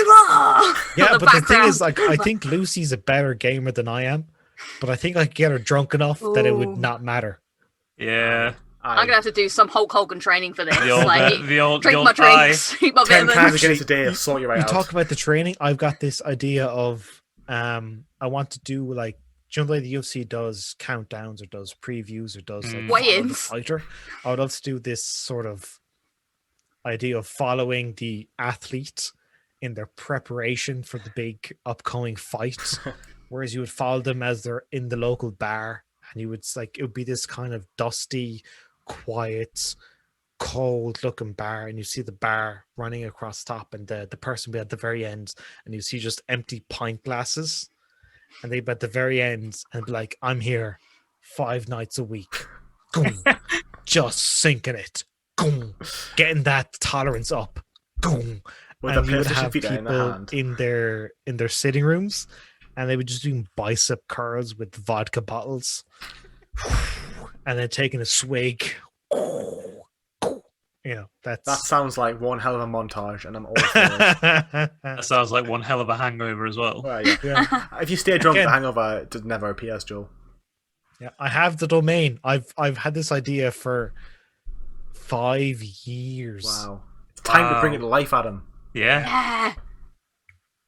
And on that, we'll wrap things up. I think when you tuned into the podcast today, you probably did not expect to get the future of all these channels, and now you know. No. Now you've actually learned loads about Adam's channels, to be fair, and Lucy's, and you probably weren't expecting to have the rundown on Adam's plans. So now go subscribe to them. Yeah, if you've come from Adam's channel, you've got yourself a deep secret here. And if you haven't heard of Adam, Yeah, obviously, and which you probably have, please go to my Patreon because that will make all things happen. funding this, flying people that amount of beverages is not cheap. Flying people to Limerick is not cheap. I'd like to thank you all. Firstly, Adam, Lucy, thank you very much for coming on. It's been a pleasure to speak to you both. It's been great to speak to both of you together. And going off what Joel said ages ago, he said that if he hadn't made YouTube, he wouldn't have met any of us. It's exactly the same for the podcast for me. Like, if I hadn't made the podcast, I watched both of you already. But if I hadn't made the podcast, I never had a chance to speak to you. So thank you very much for coming on. I do appreciate it. No, thank you for always being cool and wanting to chat. Yes. What I'll do is I'll leave everyone's channels down below, and of course go check them out. And I'll thank you for watching, and I'll see you in the next video. Take it easy. Bye-bye.